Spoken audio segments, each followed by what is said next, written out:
Beats by CP3. Welcome to Sports on the Hill podcast.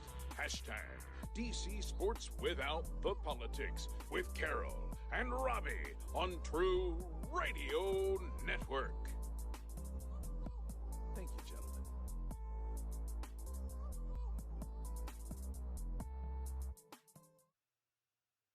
Beats by CP3.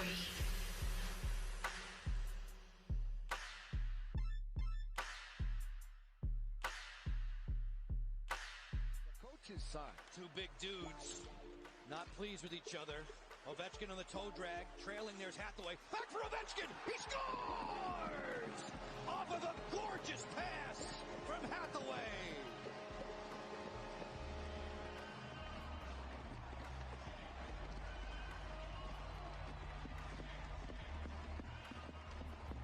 Recording in progress. From Garnet, Hathaway elevated to the top line. Look at Hell.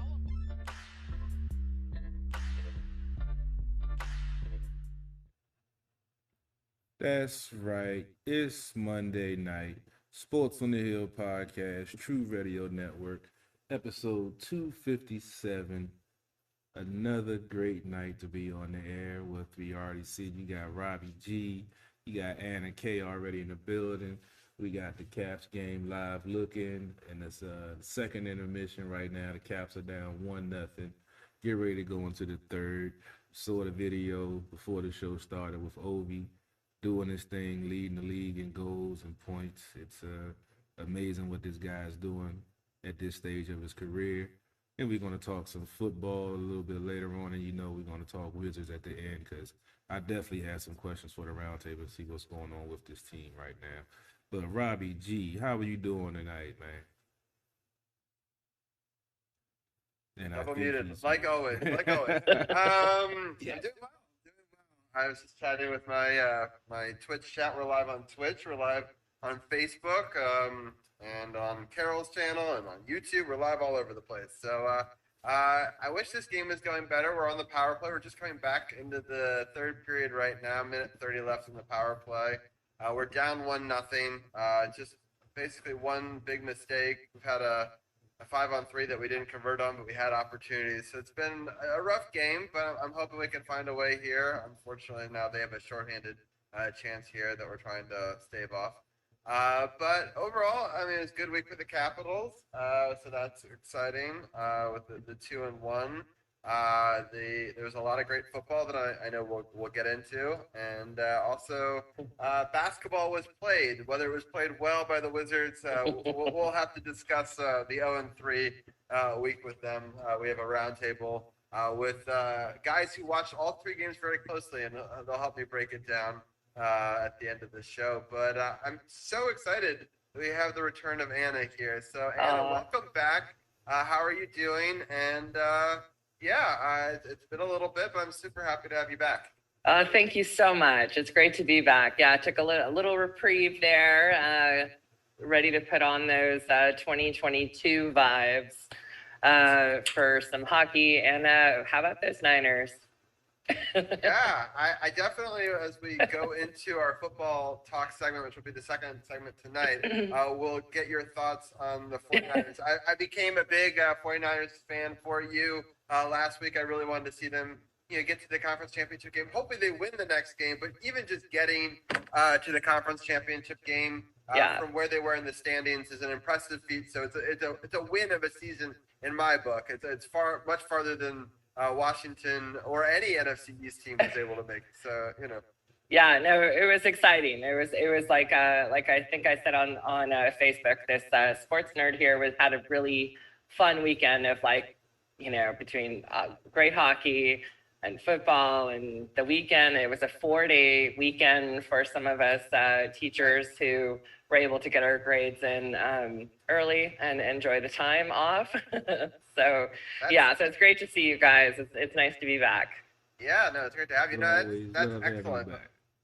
Yeah, I'm super happy that you got the long weekend and 2 comebacks. So we'll talk about the Capitals one here, but both games were crazy. All 4 NFL games were crazy, but it's not exactly what you want, though. Yeah, I think Carol is at the top. I know we start with hockey talk, but Carol, is that the best divisional round of hockey or football you've ever seen? Cause for me, all 4 games, they hit on all 4 of them in my book. Yeah, so. Definitely. They all 4 were very entertaining. This new format that they implemented this year with the extra week in the season and the extra playoff team and the first seed only team that gets the bye week. There's definitely some exciting football. Definitely going to talk about it more. But yeah, I was 3 out of 4 this week. Thought the Bills had it. I left when they got the lead with 17 seconds left. I left the studio.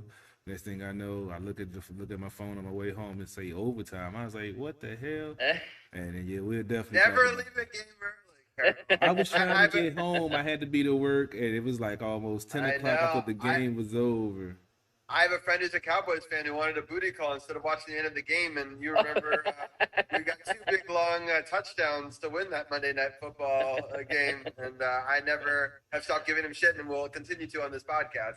There you go. So, it's never over till it's over. But let's get into some hockey talk. Anna, why don't you help us break down the first game, and then we'll talk about it. Of course. So we have last Tuesday. Here we go with Winnipeg Jets.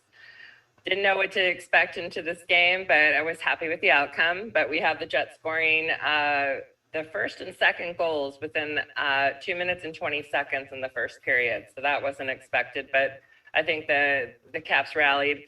But at 16:58, Ovi scores his 27th, assisted by Hathaway. Second period, the only goal belongs to number 9, Mr. Orlov. Good for him. 4:26, assisted by McMichael and Eller. Third period, Protas scores his third at 4:15, but the Jets tied up at 18:55. And then, of course, Carol, I hope you saw this or at least saw the highlights. In overtime, 26 seconds, Tommy Wilson scores. Beautiful. Assisted by Kuzi and Orlov, 4-3 win. So this was good. I feel like they came out ready to go on this game for sure. This game was definitely entertaining to watch. Went to overtime, unfortunately, but yeah, with the Wilson goal with Kuzi made some hell of a plays in this game. Unfortunately, they all didn't result in the goal, but the play that he made to get the puck up ice, wrap around, and then leave the puck right there sitting for Wilson. He gets 2 whacks at it, boom, get it in. It was definitely a good win. Jets, they are a fast young team, and it was good to see the Caps, like you say, come out the gate ready to try to make something happen. But unfortunately, it went down 2-0.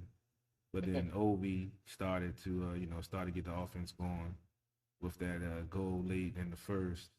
And I don't like to having to come back all the time, but it's good to see that they can do that because, as we've seen, it can bite you in the ass sometimes. Absolutely. Well, I'm excited. I think the Caps are going on the power play here. They're down 1-0, 15 minutes left. It's a tripping call. Dmitry Orlov is able to draw it. Hopefully we can get some life here. So far, they've got a big shutout going, and we got to somehow find a way to break it. And it's pretty frustrating. It's been a good game, and it's literally only one mistake from Vitek Vanacek. It's the difference in this game, but hopefully we're able to find a way.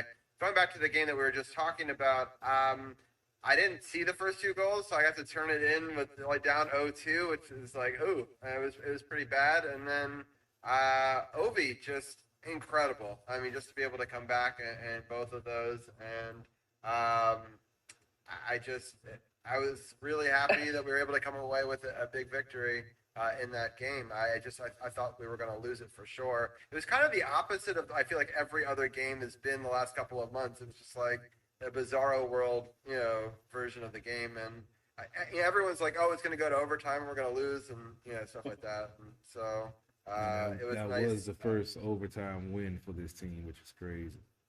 Yeah. And, so it's funny because we have a friend, Grant, and he's traveled all the way from the UK to come over and watch some Caps games, and we've been sort of been watching his journey. I'm actually supposed to be at the Caps game tonight with him. I know. Because of COVID, I'm not. But, I'm wishing him luck. So I'm like, come on, score for Grant. But ever since he's come stateside, we've done much better at overtime. So maybe he's our, lucky charm that we needed for overtime games. But I was really happy. Oh, Ovechkin just got in the office. It was very close. Your feed is faster than mine this week. Yeah. Oh, man. There's a lot of opportunities here. Oh, okay. Anyway, so I'm really happy. Tom Wilson deserves it. And, I don't know what else we could say about this game, but I was just really excited that we were able to come back, especially in the Corsi. I was actually listening to the Power Play Point podcast this morning on my way to work. And you guys had some great stats on, and they talked about how all the stats of the last 58 minutes of the game says the Caps dominated. They basically made 2 mistakes early, but the whole rest of the game they played well. And if they had actually fired on more power plays and not given up the goals in the first 2 minutes, it would have actually been a blowout. So that's good to see. We have to mention the first goal was a power play goal because they took a penalty in the first minute of the game. Mm-hmm. Yeah.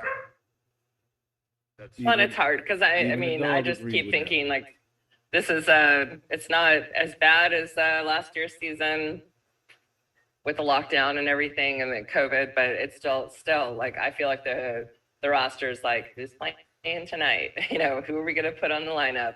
Who's coming up from Hershey? So I've been impressed with how the players have been impressed with Vitek Vanacek. Look at him. Like, this is his 4th night, right? Yeah, fourth game in a row. Yeah, he's definitely getting the starter numbers right now. Yeah. In different games. And it's interesting because I do want to get Sammy into a couple of games here. You don't want to let, it get too lopsided here. But I'm happy for Vitek. He's been playing well. And he obviously stood on his head for the last 58 minutes to allow for it to get to that point where, just those are the only 2 goals he let in. And, right. So good on him for being able to rebound. Because some people, when they let in 2 goals that quickly, it messes with their head and they're shot for the rest of the game. So good on him to rebound like that mid-game. But all right, let's get into the second game. No. Yeah, I know. Well, I'll go through it quickly. We lost. Just kidding. On Thursday, so the Caps headed to Boston, and we have Kuzi opening the scoring at 4:07 to get his 13th assisted by Ovi and TBR. And then 50 seconds later, Pastrnak scores. And then we close out the first, and opening the second period, Pastrnak scores again, which is frustrating. But it was followed by Eller scoring his 7th at 16:12, assisted by McMichael, and now we're at a 2-2 going into the third. This was very much one of those exciting games, kind of that score, the little ping pong match going back and forth. It was physical, and I loved it. Not the outcome, but here we go into the third period. Boston scores first at 19:41, but at 10:17, Backstrom gets his first. Welcome back, number 19, assisted by Wilson. But then you got McAvoy, who goes ahead and scores at 19-15 for a 4-3 loss. I think we kind of knew Charlie McAvoy was going to do something after how he came out in that first period, and he's a tough player. So I think we knew something else was going to happen in the second end, and here we go. I will say that the stats were kind of a little frustrating. I don't know if you guys both saw the game or not, but shots on goal for the Caps were 17 and Boston 33, which seems kind of odd, like to read that having watched the game, because I thought they played 60 minutes. I thought they were, playing pretty aggressively and pretty, it's a physical game, but 17, 30, and 33, I just didn't see that. And then, of course, power play, we were 0 for 4. Just can't quite get that. Yeah, I want to talk to Carol about that real quickly, because Blaine Forsythe, and what do you think? He's back, he's not good. When he was gone, we scored some. Last week we talked about it, we thought Nicky's back, that's the reason. I know that we don't have TJ Oshie. I know it's not a full complement, but, I'm not impressed. I mean, this game we've had a 5-on-3. And they had opportunities, and I don't want to say that it was a really bad 5-on-3. The goal is kind of standing on his head a little bit here, but still, we're not getting it through, whatever the reason is. Carol, what are your thoughts on him? I mean, you have a valid point. You brought it up last week, and they've got Nicky back. We have seen the power play look better, like you said, on the 5-on-3. They had a few scoring chances, but Lerner is playing a hell of a game tonight. He's on his top of his game, because it should at least be a tie game, or the Caps could have had 2 or 3 on the board. But he's definitely at the top of his game. But it might, like you said, the one game that he was gone, they scored 2 power play goals, and ever since then, it's been hit or miss. So it might be, time for a change or something, because the power play has to start going, soon, because they're at the bottom of the league, and definitely can't be there. The PK has been doing pretty good, but the power play has to definitely pick it up. And going back to this Boston game, I got an interesting interaction with one of my managers at work, who actually played goalie in college in Boston, and he's a Boston fan. And you saw the video I posted of the clean hit that Tom Wilson put on that young guy on the ice and laid him out. And I was watching the Caps game. I think it was Saturday when they were playing. Ottawa was streaming it on my computer, and my manager come over, and he just comes out and said, I hate Tom Wilson. Somebody's gonna F him up one day. I was like, hey, that was a clean hit.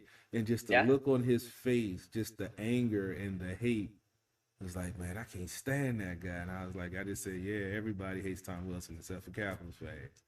So it was just interesting that I hope you turned around and said, well, really, because I hate Brad Marchand. So well, because he's my manager, he's the the manager of the whole store, and I need him to make my deals. I left it alone because I didn't want him to get in the heated, because I love Wilson, he probably loved Marchand, and we'd just been in that joint going back and forth. So I took the high road, and I just said it was a clean hit though, and I left it at that. It was a clean hit. It was a clean hit, yeah. It's coming back our way, too. And, Pasternak is a beast. He seems to always have our number. And, he's a really good player. And gave him 2 opportunities. I'm happy that Nicholas Backstrom was able to get his first goal of the season, in this game. And I thought that overall they played pretty decent. They were able to tie the game up with the Nicky B one. And, unfortunately, Boston got a power play at the very end of the game, which was a bit of a questionable call at the time. It was a tripping call. I think he kind of grabbed the stick and brought it closer to him, and he fell over it. I think it's a bad call with less than 5 minutes left in the game, personally. But it's well within the rules to call that. You have to be careful of sneaky Boston people grabbing sticks. So, it's disappointing to lose that way, right? Because I thought it was a good game. We had actually played much better than I thought the shellacking that they faced the last time. I don't think that the Caps were better on this night, so I don't think we deserved to win. But I would have liked to have seen it go to maybe overtime or be won on a better way than a power play goal on a questionable call. What were some of your thoughts, Carol? We had the discussion off air, and we've had it before, about Kuzi and his damn Eagle celebration early in the game. Let's have it again. Because I so disagree. I talked to a lot of people on Twitch that were Boston fans about it earlier this week. And they said that don't poke the bear. So they kind of agree with you. They kind of agree. They're old you school. cannot get beat 7-3 at home, and then 2 minutes into the game you score. You're doing the celebration. I'm like that wasn't. See, I didn't see the goal. I saw the celebration when I got home. He just goes into it. It's part of the scoring motion. You know? If it was something he only did to show up another team in a certain moment, I would agree with you. But that's what other teams feel like they're showing them up. But people have got to know it's a signature move by now. They follow these other players in the league. He's very famous. He's famous for doing it. Is this a surprise to anybody? Do people actually think he's showing him up, or do they think that that's his move? It's a little bit of both. He feels that other teams will feel like they're showing him up when he does. That's what I say early in the game. If it was third period, I wouldn't have a problem with it.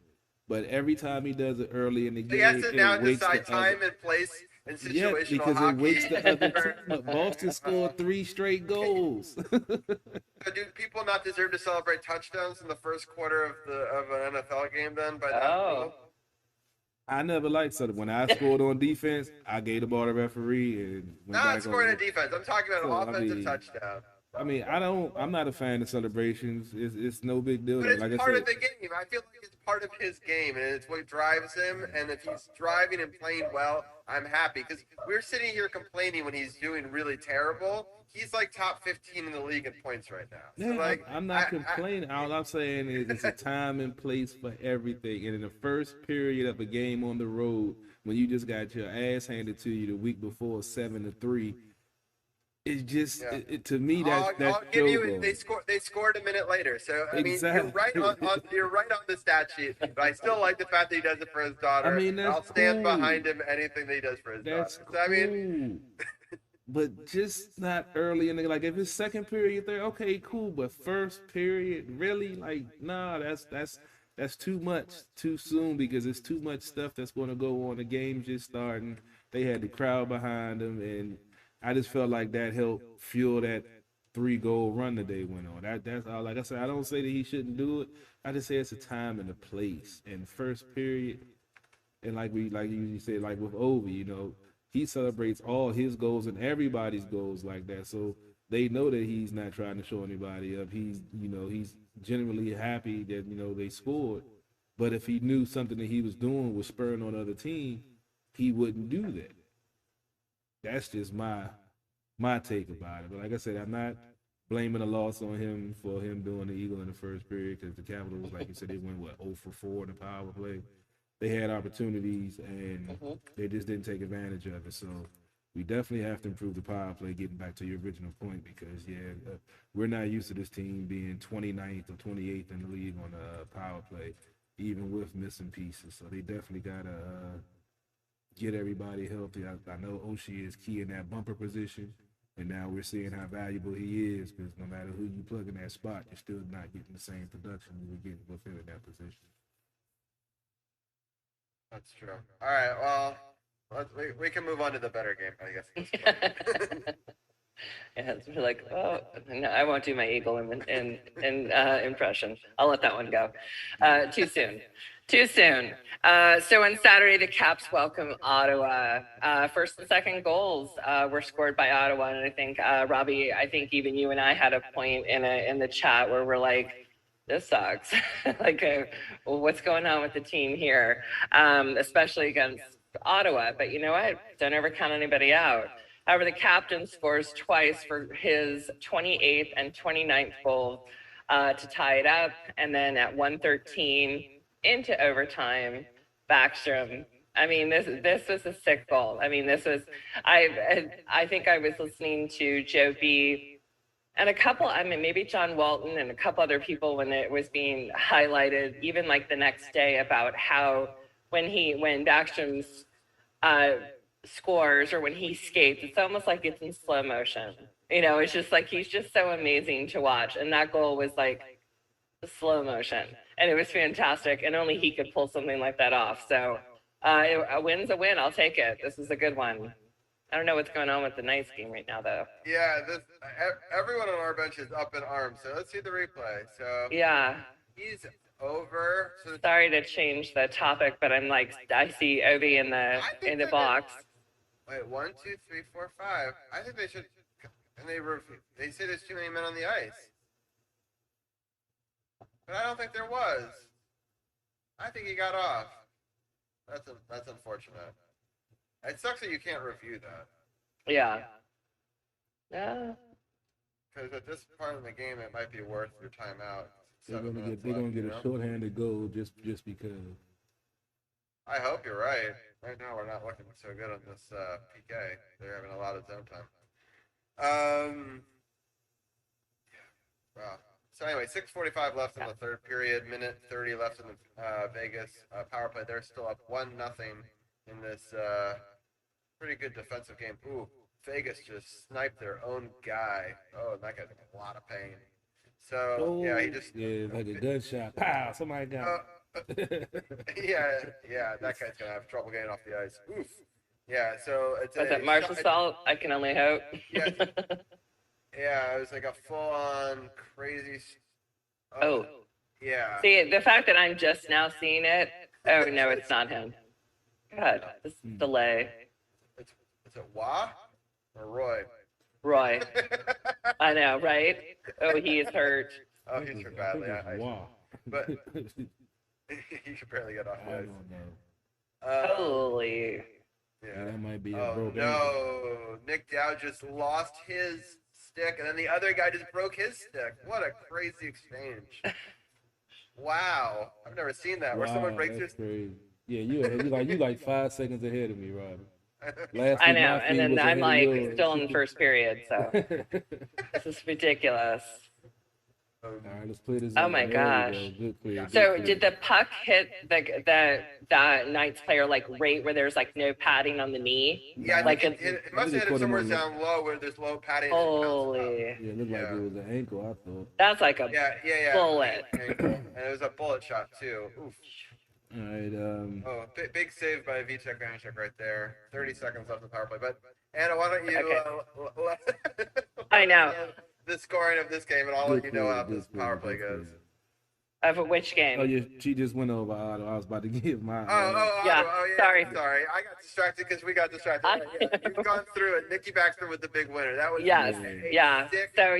and now we're here. We are playing the Knights, who are 24-15-2, and this is going to be an exciting game. Yeah, well, we'll go back to the Nick B goal for a second in overtime. He did a great job of being able to hold it all the way to the goal line where he thought he had ran out of space. Yeah. And then he shot it up and over. As Ovi called it, it's a sexy goal, which I like that. That's a great name for it. It was a sexy goal, and it was just, he's so graceful, and I feel like, is that the right thing to say to a hockey player? But he is truly big turnover right here. Oh, opportunity. God, their goaltending has been really good today. Yeah, he's been on fire. Yeah, that's frustrating. 4:37 left in the third here. But I'm just so happy for Nikki B to win it. And just a really gutsy effort in this game, just to be down 2-0. Zach Sanford, a former draft pick of ours, is scoring the second goal. And then Ovi, 29 goals. At the end of the night, he led the league in goals. It would eventually get tied later because somebody got a hat trick on Rangers. But he's done 29 goals, and at the end of that night, he was also led the league in points, which I think he might still be tied for, or he's up there, which is really incredible. Nicky B got the assist on Ovi's second goal, so he had 2 points on the night, which is really exciting for me as a big Nicky B fan. There's an opportunity for Vegas to score a goal right there. Kuzi's Well, and there was like, I wish I would have written it down, but there was a crazy statistic about Ovechkin's hits. And he's like got like 3,500, and the next person, like second, third, and fourth are like 800. You know, like, it's just the stat was for top goal scorers since 2005. I saw the stat, and he had as many hits almost as the next 4 top goal scorers combined, Carol. And like, so good. For me, like that, because people were like, "Oh, Crosby's better because he got more cups." I'm like, you got to look at him as a full, well-rounded player. And if you do, and you look at all of his statistics, I think Ovechkin is a better player than Sidney Crosby. And I know that I'm extremely biased here, but I still think it's true because the fact is he's got more points than Sidney Crosby does, more goals than Sidney Crosby does, and more hits than Sidney Crosby does, right? Well, he just plays better than Crosby. And more games played. He's more durable than Sidney Crosby. So he's on the ice. So, yes, Sidney Crosby has maybe more points per game metric, whatever that is, but, like, it's more important to be on the ice and actually produce those points, not, like, has the ability to, right? Exactly. So, I agree that the Penguins have had better teams than Ovechkin has had. And so I understand that he may have led those teams or whatever, but I will stand by the fact that if you're trying to compare the players, you can't necessarily use team accomplishments as like a tiebreaker or whatever. So I agree. So I mean that's kind of my thought on that. But yeah, it's incredible. He's had over 3,000 hits as someone who's scored as much as he has. It's remarkable. Yeah, Ovi, I talk about it, but him having that many hits and staying as healthy as he does, it's amazing. That's why I say he's the greatest DC sports athlete. That's just why I just don't see any other DC sports athlete that. Yeah, I agree because he changed the culture, right? So I mean, that's when you talk about like Rock the Red and everything that came behind it and all the push that got us to an eventual Stanley Cup. Yes, he faltered many times getting us there, but he still got us there eventually. And it never was able to happen before. The previous time it happened, I got to be there and I got to watch a sweep. Like for me, like so 20 years passed, right? Yeah. Until it happened. So. But getting back to the auto of the game, that goal by Nicky was sick. I mean, the fact the way he stole the puck, controlled it, then slow walked it, and that backhand was ridiculous. But Ottawa, as I mentioned, the week before, they're a young team that can score, that's fast. They were down to Pittsburgh 5-1 and almost came back on them before they played the Capitals. So I saw what they were capable of, and the Capitals beat them earlier this season when they got out to a lead. So I really wasn't too worried because I know the history with Ottawa and the Capitals, and I knew they were going to come back. I wasn't expecting Ovi to do it by itself, but, that's his greatness and what he does. And, it was good to end the week that way, and hopefully we can start the week with a win because the way it's looking now, they're going to have to pull the goalie, and we've been getting beat 6-on-5, so maybe we can actually get some of that luck and score 6-on-5 if we have to. Yeah, it's 2:42 left here in the third. Vegas still up 1-0. Just got to get one through them, but their goalie's just been crazy the last really like 3 minutes. The puck has just been exploding off everybody's stick. Nobody's controlling the puck. It's like they're getting a chance to get a break, and then it either dribbles off their stick, or when they pass it, it's too hard, and Vegas goes the other way. It's been crazy the last like 2 minutes with the stick exploding. It's crazy. Caps finally got a little bit of zone time there, but still unable to control it. The icing for Capital One isn't the best, especially late games, which is unfortunate for us. Oh, big chance right there, big slap shot. Another save, another big slap shot from the point, and that save point blank. We're at 1:55 left in the third here. We're trying. We're putting shots on net. I would say we're controlling the tempo here late, but it's just. I don't know if it's going to be enough to get one through. I mean, both these teams are desperate need of wins. I believe Vegas has only won 2 out of 7 games, and the Caps have only won 3 out of 9. So, like, both of them have come into the month atop the divisions, and both of them have losing records in this month.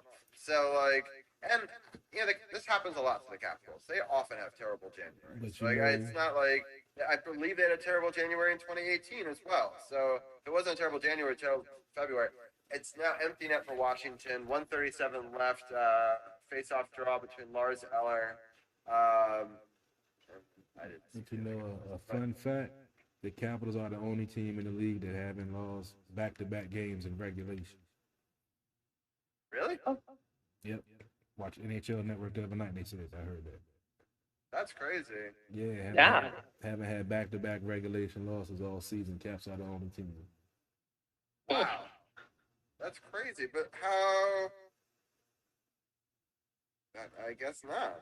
I guess, okay. Well, because this one was, yeah. They had 3 losses in a row, but the one in the middle went to a shootout. So in regulation. Okay. Yeah, regulation. Yeah. I was gonna say, wow. This month, I was trying to figure out how the hell that's a possibility there, but yeah, I now see that. But well, thanks NHL Network. They're probably gonna jinx us, but another opportunity. Oh, Kuzi's stick just shatters. They're just having terrible luck. I mean, a lot of stick shattering, a lot of bouncing biscuits, a lot of that guy just. Yeah, opportunities there. So,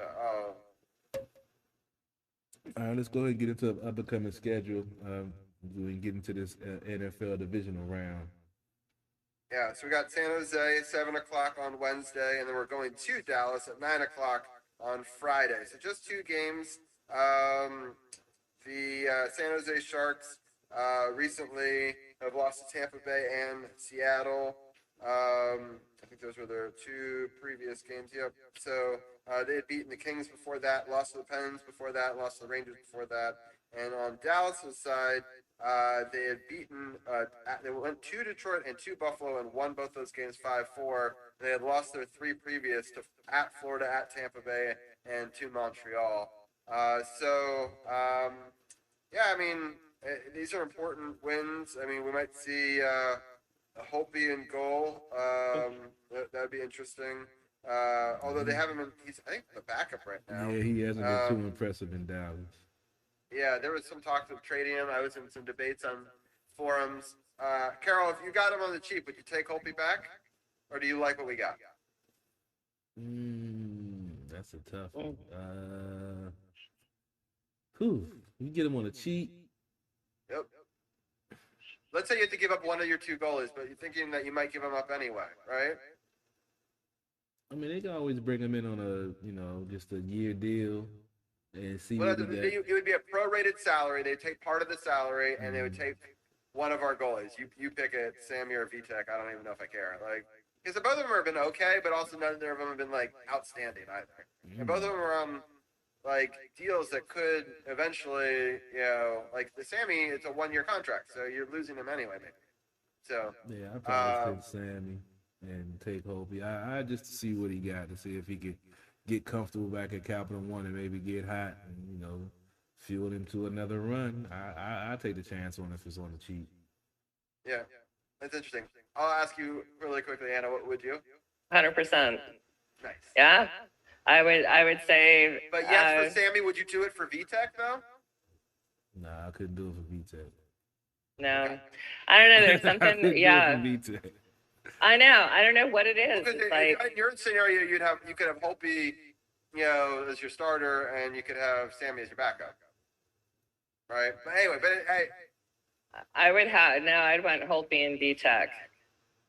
And I think there's you may have to give up more salary or a pick for that. I mean, just knowing that. Yeah. So yeah.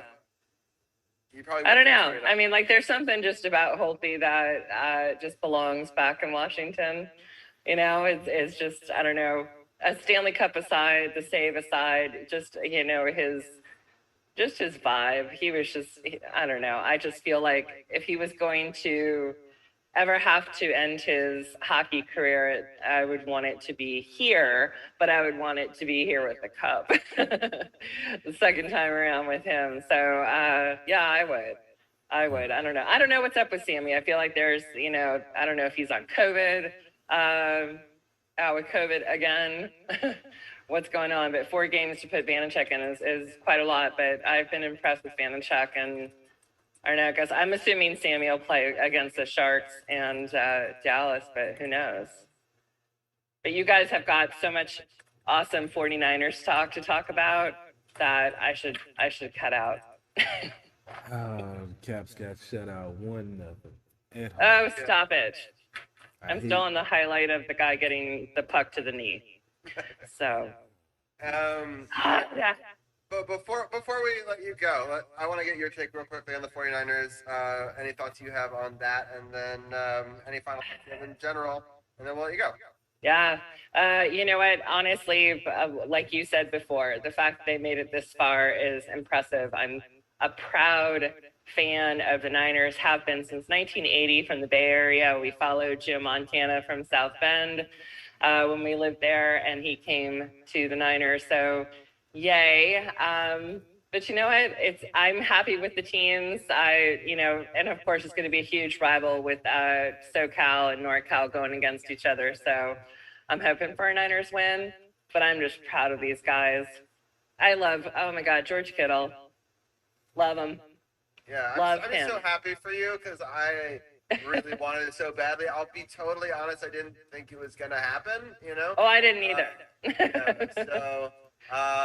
But, you know, I'm really happy that you get an opportunity. And I think it's really cool that the NFC West gets, I think they were the best division in the NFC all season, and I think it's kind of cool.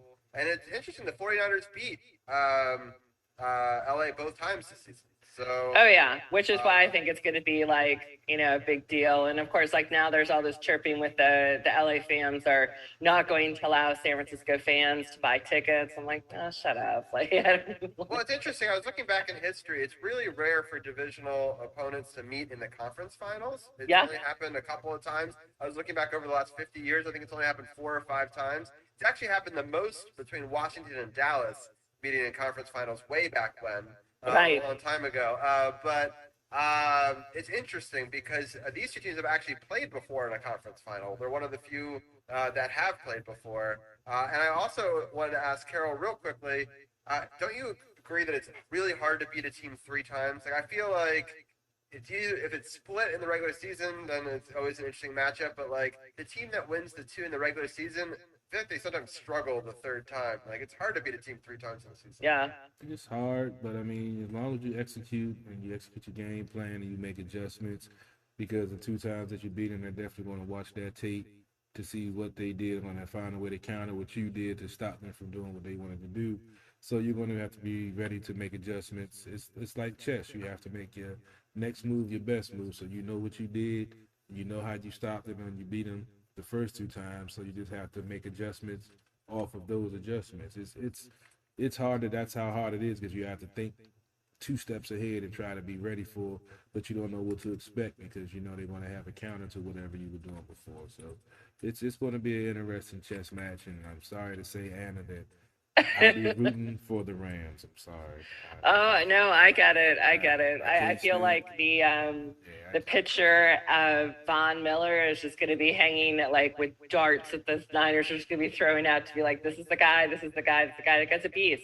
I mean, my God. And Stafford, I don't know, you just, but I think it'll be fun. And I have absolute respect for Patrick Mahomes. Like, I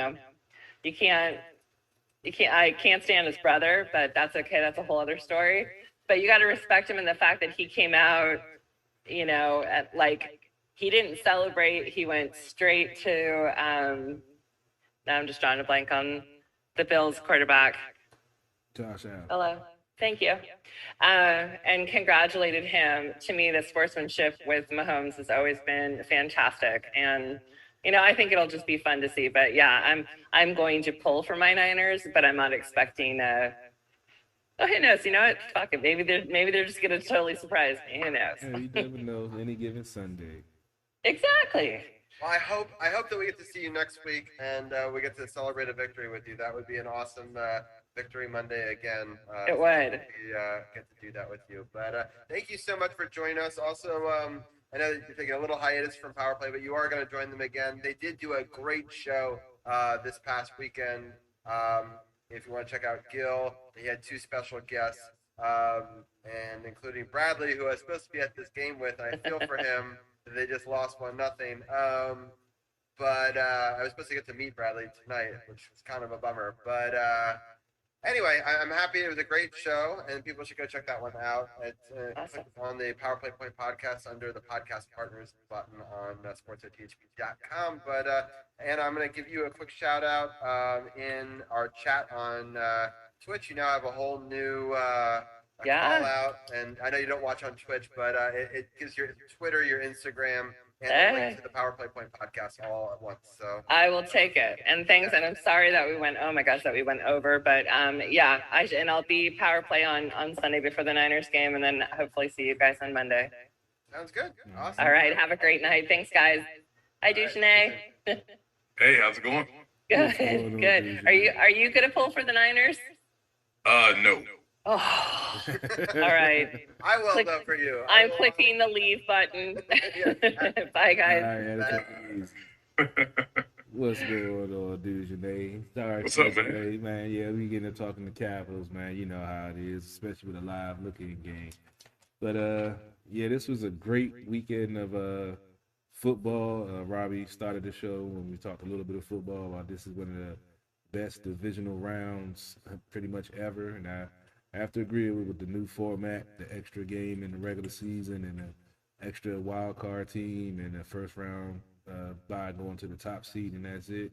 I've been asking for that for a long time, just one seed. But I like the format that they had, and they had some very entertaining games this weekend. I went 3 for 4. That Kansas City Buffalo game, we definitely going to talk about that. That's the only one that I didn't get correct. I thought I did when I left the studio, but apparently 13 seconds is enough time. That's, man, I was like, wow. But let's go ahead and start from the top. I know you short on time. We had the Cincinnati Bengals defeating Tennessee, knocking off the number 1 seed in the AFC, 19-16 with a game-winning field goal by McPherson, I think his name is, to win the game. Yes. Time expired. Joe Burrow, 28 for 37, 348 yards, no touchdowns, 1 interception. Ryan Tannehill, 15 for 24, 220 yards, 1 touchdown, 3 interceptions. Jamar Chase, 5 catches, 109 yards. A.J. Brown, 5 catches, 142 yards with 1 touchdown. I didn't get a chance to really watch this game closely. I went with Cincinnati because I feel like they were, in the groove. They got a nice rhythm going. And Tennessee, getting Derrick Henry back after he'd been out for a few weeks, and them having that week off, I didn't think they were going to be able to get it going, but they're not really an offensive powerhouse. But it was a close game, and Cincinnati found a way to win it late to knock off the top seed and to advance to the NFC Championship game. Who would have thought you've been saying Cincinnati's going to the conference championship? But we see that Joe Burrow has stepped his game up and led this team. And once he got his old college teammate, they just started clicking back together. And it definitely, there was hopes of that here with, a certain quarterback in Terry McLaurin. But I guess it worked out a little bit west of here instead of here. What did you take away from the Cincinnati game, Duchesne? It was a good game. It played out the way I expected. I mean, Tennessee they are what they are. They have a tendency of doing that when they get the first round bye. It usually never works out for them when they do. We talked about it on the previous show. I mean, a guy coming away from a foot, it's a foot. We ain't talking about like some little minuscule injury. It's a foot. I thought Tennessee did a piss poor job of not sticking with I think it was Freeman. Freeman had like 4 carries for 66 yards. He was averaging 16.5 yards per carry. Coach told me that if you run a man and he's getting 16.5 yards a carry, you run him until he's the defense is making him average 3.5 yards a carry. I thought it was a bad game plan. And when we talked about it on the show last week, when you put the ball in Tannehill's hands, Tannehill is going to give you a few, and he did just that. Some things we saw from Cincinnati, though, that we haven't seen at all, especially in this playoffs, is the offensive line broke down. Joe Burrow was running back there for his life, taking down 9 sacks. I think that was a franchise record for Tennessee. If I don't think that's I think that's an anomaly. I don't think that's something that we're gonna see a regular deal of. At least you hope not if you're a Cincinnati fan. We haven't seen that from them on a regular basis. I don't expect to see that in this AFC Championship game. But they did what they had to do. Their defense and special teams plays very well, and it worked out. It worked out for them. It kind of played out exactly how I figured Tannehill would give up the game, and he did just that. And Cincinnati was right there, waiting on it and capitalized. Pretty much. That's what it pretty much looked like with 3 interceptions. Robbie, did you have any take on this? Nothing. You go get some drink, so I guess not. All right, we'll get to the next game, which Anna was just speaking of. The San Francisco 49ers defeated the Green Bay Packers in Lambeau, 13-10 with the late game winning field goal.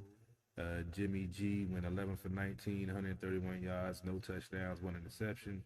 Aaron Rodgers, 20 for 29, 225 yards, no touchdowns, no interceptions. Deebo Samuel, 3 catches, 44 yards, no touchdowns. Devontae Adams, 9 catches for 90 yards, no touchdowns. I didn't get a chance to see a lot of this game. I only saw bits and pieces, but I know San Francisco's offense was kind of ineffective early. They were able to get some points and maintain in that cold and found a way to kick the game-winning field goal late in that cold weather, which is, yeah. But I took San Francisco. I wasn't really sold on Green Bay. You already know I'm not Aaron Rodgers, his biggest fan, so I didn't really see this as a big advantage. The weather played more of an advantage in this game than anything else. But it was good to see, some good, cold, old school football hitting hard in the cold. And, San Francisco advances to the NFC Championship game. This, I wasn't expecting much. I was just looking at the fact that Green Bay's played well all year, okay? They played better than San Francisco all year. So looking at everything, should come in at home, right? And look good. Well, it's funny how this team, Mr. Double A, Aaron Rodgers, Mr. Discount Double Check, the old great one, holier than thou, comes into playoffs and cries for first round buys and cries for home field advantage, and yet shows up small. Shows up small every time they get first round buys and home field advantage. Dude is 0-4. 0-4. He has nobody to blame, right? I mean, that offense looked, outside of the first drive, they didn't do nothing. Absolutely nothing. Against really, you have to give San Francisco their credit. They have a very stout defense. Their linebacking core is excellent. They get to the ball quickly. I thought Bosa put a lot of pressure on him, forced him to step up in the pocket, and Bosa's ability to change direction, get back downhill on him, because how Aaron Rodgers likes to pat the ball, step up in the pocket, and then he likes to run a little bit, makes his way to the line of scrimmage, and then he can make a decision of whether he's going to toss it or he's going to run it. And he didn't have that decision because he was getting clipped up from behind because he didn't think Bosa was going to come back downhill and get him. A lot of those plays got taken away from him, but they really had nothing for him. The problem is, though, Jimmy Gag. Yes. Jimmy got no soul. Jimmy got no soul. Jimmy got no soul. See, Jimmy, from in the regular season game to now, you know what his stat line is? You know what his stat line is? It is 4 interceptions and 1 touchdown. You know how many touchdowns he got in his playoffs? 0. But he sure got some interceptions. He can't be trusted with the football, man. He can't be trusted with the football. And to be quite honest with you, Jimmy better be taking his special teams unit out for steak dinners. Because if it's not for his special teams unit, they going home. Going fishing. Because they didn't do nothing either. Receivers don't have no touchdowns. I mean, Kittle's the only guy that did some work. He's the only guy that really did some work, him and Debo. I mean, spite the fact that their quarterback was trying all day to give Aaron Rodgers an ability to be in the NFC Championship game. You know what I mean? But you got to give them the credit for a team effort. A team effort. And you know what, Anna? Look, San Francisco didn't show anything on tape. They didn't have to do much. They really didn't. They kept it close, piddled around a little bit, and just so happened to do just enough to be in the game to get a field goal win. So now Kyle can pull out some magic tricks against Sean McVay. It'll be the battle of 2 former Washington offensive coordinators, and we'll see what they do. We'll see who decides to lose the game in the fourth quarter or not. It's really what it's going to come down to. I'm really intrigued by this matchup. But, kudos to their special teams and their defense. They hung around, but Aaron Rodgers, where is his greatness? Great regular season and shows up in the playoffs. You already know how I feel about Mr. Rodgers, and there's going to be, rumor is he might have been Pittsburgh or some other place. I see him in Pittsburgh. I do.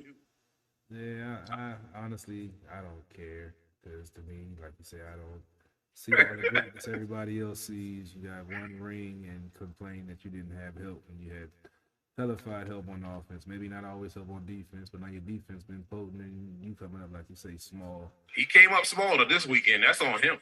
Exactly. Immunize self. Let's get into the other team that's going to the NFC Championship game. The Rams defeated Tampa Bay 30-27 on another game-winning field goal late. Stafford went 28 for 38 for 366, 2 touchdowns. Tom Brady went 30 for 54 with 329 yards, 1 touchdown, 1 interception.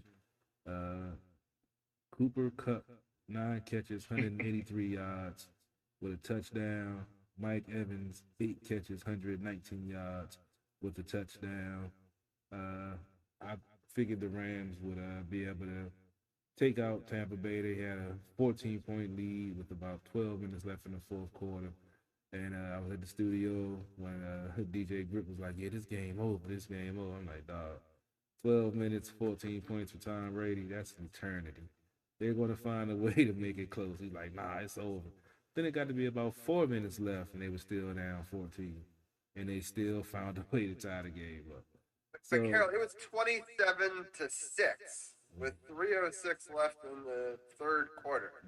27-6, right? Like, that's pretty incredible to me. Like, I watched it unfold, and I still, sitting here, don't understand it, but as legend grows, even in a loss. Like, to me, this is the best case scenario. I was rooting for them to come back to lose. This is exactly what I wanted, and I got it, and I loved every moment of this game. Yeah. Go ahead, Carol. No, I was just saying, they found a way to get back in the game. I didn't really see. I was doing the show, so I was watching the game and doing the show last night, so I didn't get a chance to pay close attention. But it always comes down to play calling from the team that has the lead. They start trying to get too fancy, not doing smart things, run the ball, get the clock down, and trying to, I'm going to go for the dagger here or do this. It ended up letting the other team back in the game, and that's pretty much the way I saw it from what happened from the glimpses of the game that I got to see. What do you say, Dujanet? No. See, look. See, this comes from you up 27-6. All right. And see, this is what the Rams have been doing all season long. This is where I have a problem. I have a real big problem with this. Now, I get it. It's Tom Brady on the other side. They're not going to quit. But see, this is like the drag race where you got the better car and you think you heard the car in the other lane smoke the tires, and they may have whisked them a little bit, and you were way out in front, and you just decided you're going to let your foot off the gas because you think the other car in the other lane shut off. See, Sean McVay been doing this all season long. You jump out on people, and then all of a sudden you go to this vanilla offense. Your defense is kind of meh. You're doing whatever. They weren't trying to go for no gusto or trying to keep scoring. They were doing run plays and stupid short passing that wasn't getting first downs and punting. And thinking that they were just going to lay down. They were going to lay down. It was 27-6, and they were just going to lay down. They didn't even try to run the clock out. Even in the fourth quarter, they didn't try to run the clock out. They ran 3 quick plays with 4 minutes left and gave Brady back the ball.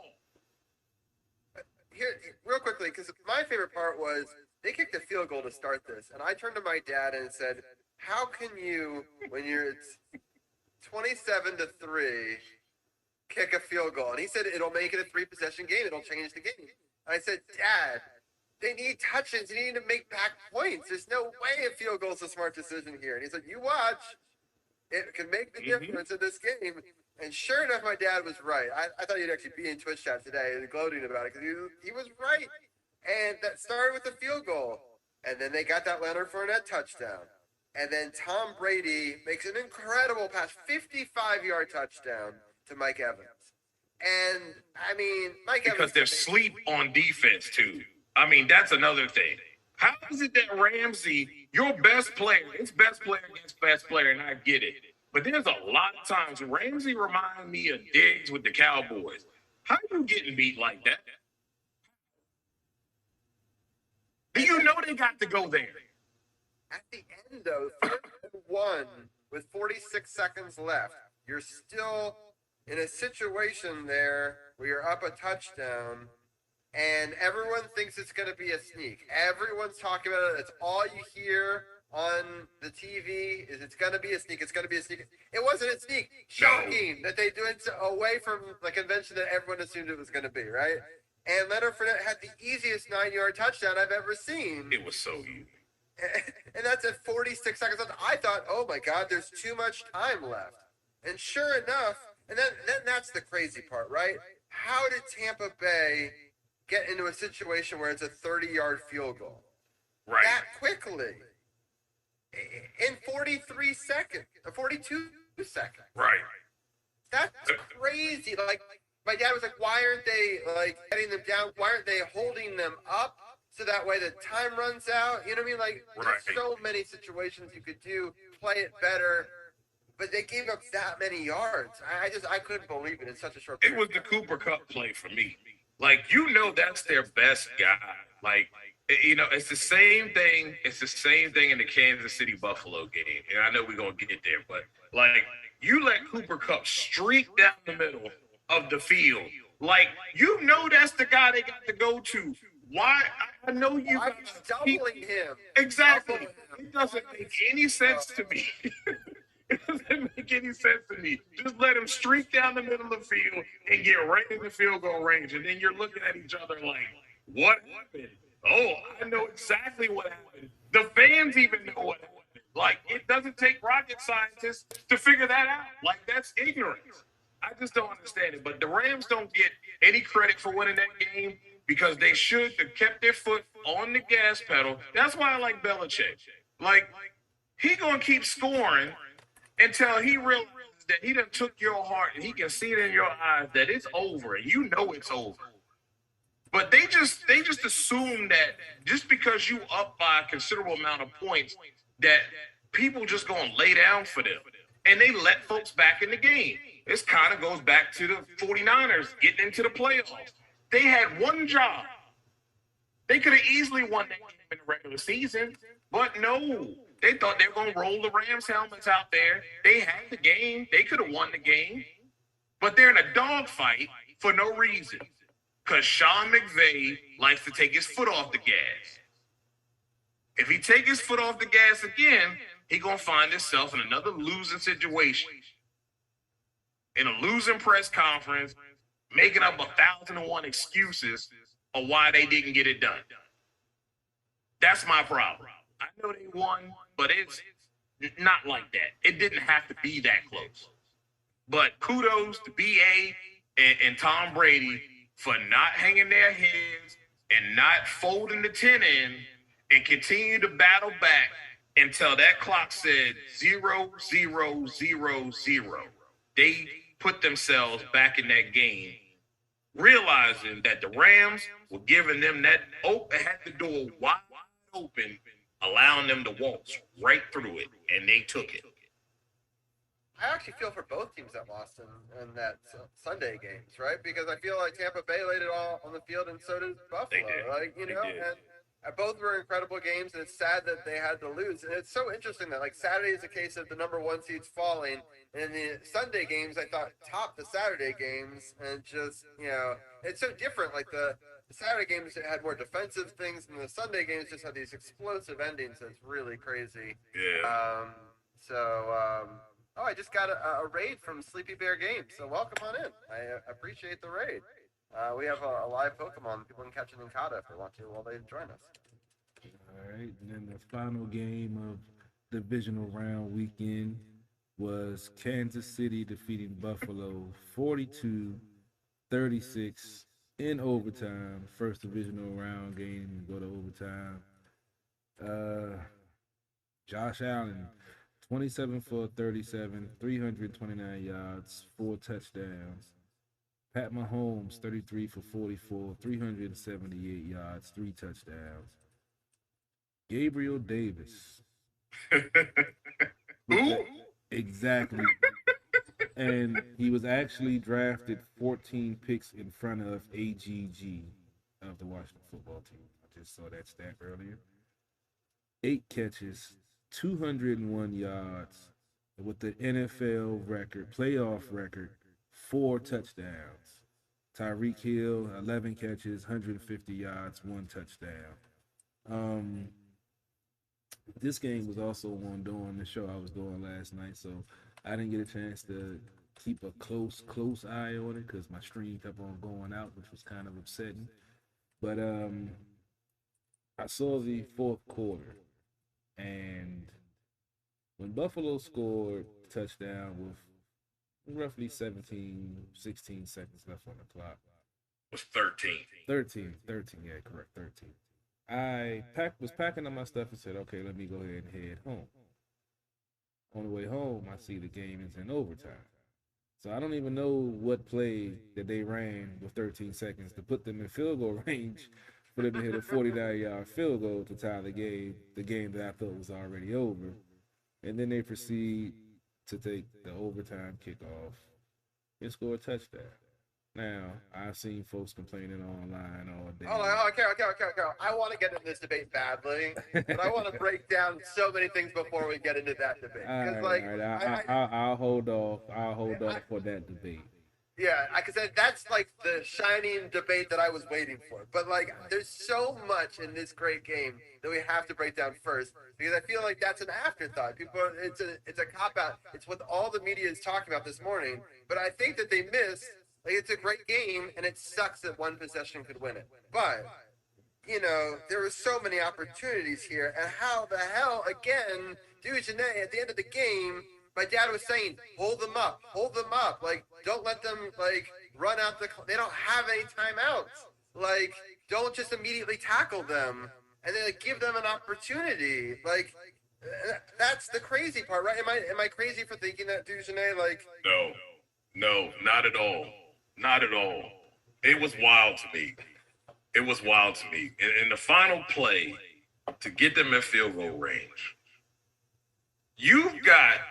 I understand you trying to protect the silence, but again, your two most important players on that field are Tyreek Hill and Travis Kelce.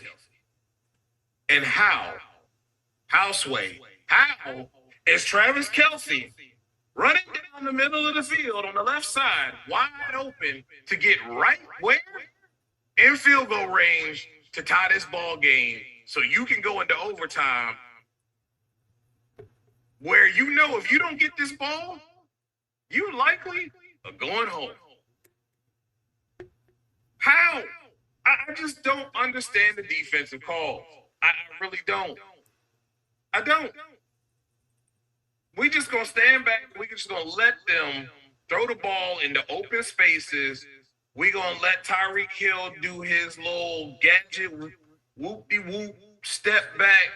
I'ma do Madden, a 5-year-old with the controller just going wild, spin around and do stuff and get open and run for 30 yards. And I don't get it.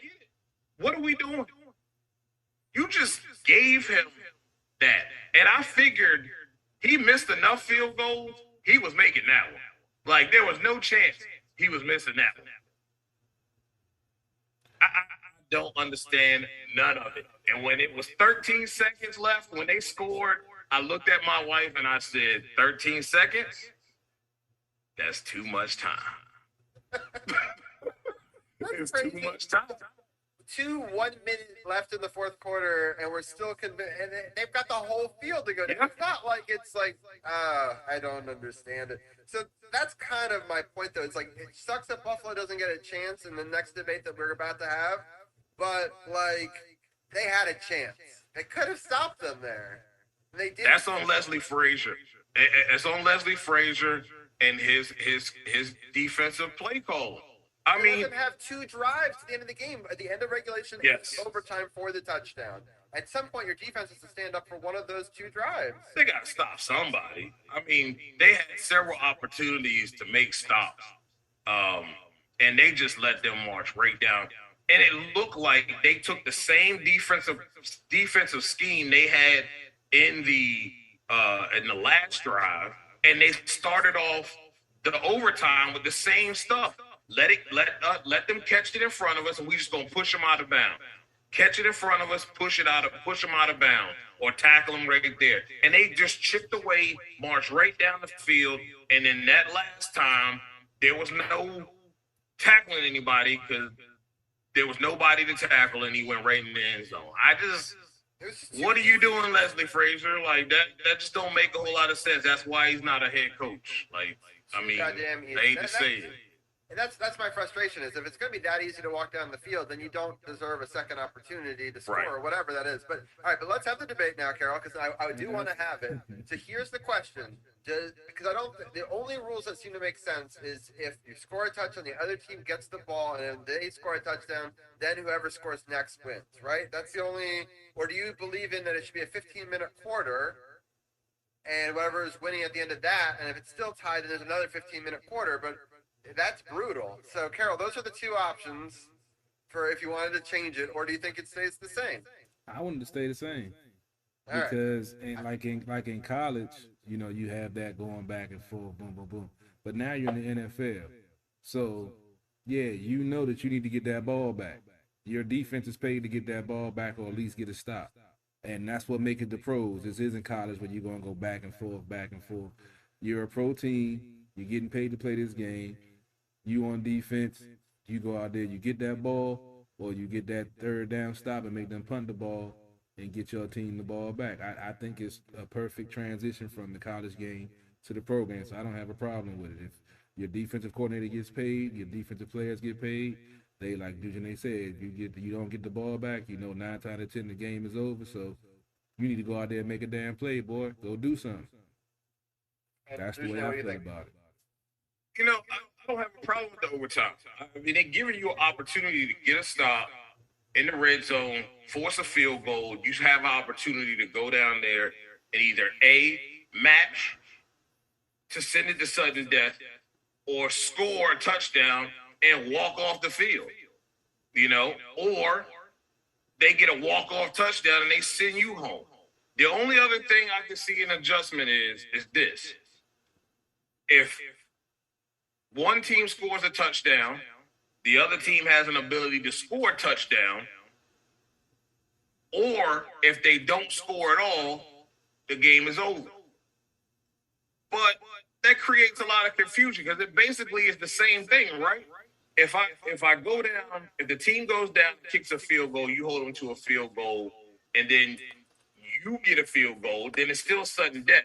If you go down and they score a touchdown and you score a touchdown, it's still sudden death. So the only thing you're adding is that, okay, I'm going to still get a possession whether they score a field goal or a touchdown. So isn't that kind of a cop-out? Because basically it gives them an opportunity to say, okay, on this first possession, I'm just going to try some whatever random stuff. I'm going to blitz a whole lot and just do some stuff that I don't care because I know possession coming to me. Look, just force them to kick a field goal or stop them. The rules are already in play for them to get the ball back. The fact of the matter is Leslie Frazier didn't do a good job. And they went right down the field with ease and got the score. Could you imagine with college rules what this would be, what this game would have been like? We'd be still throwing touchdowns right now. We going touchdown for touchdown, like we still throwing touchdowns now.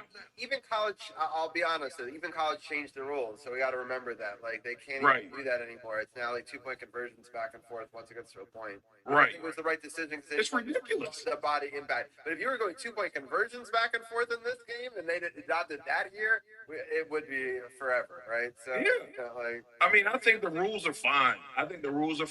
They didn't do their job.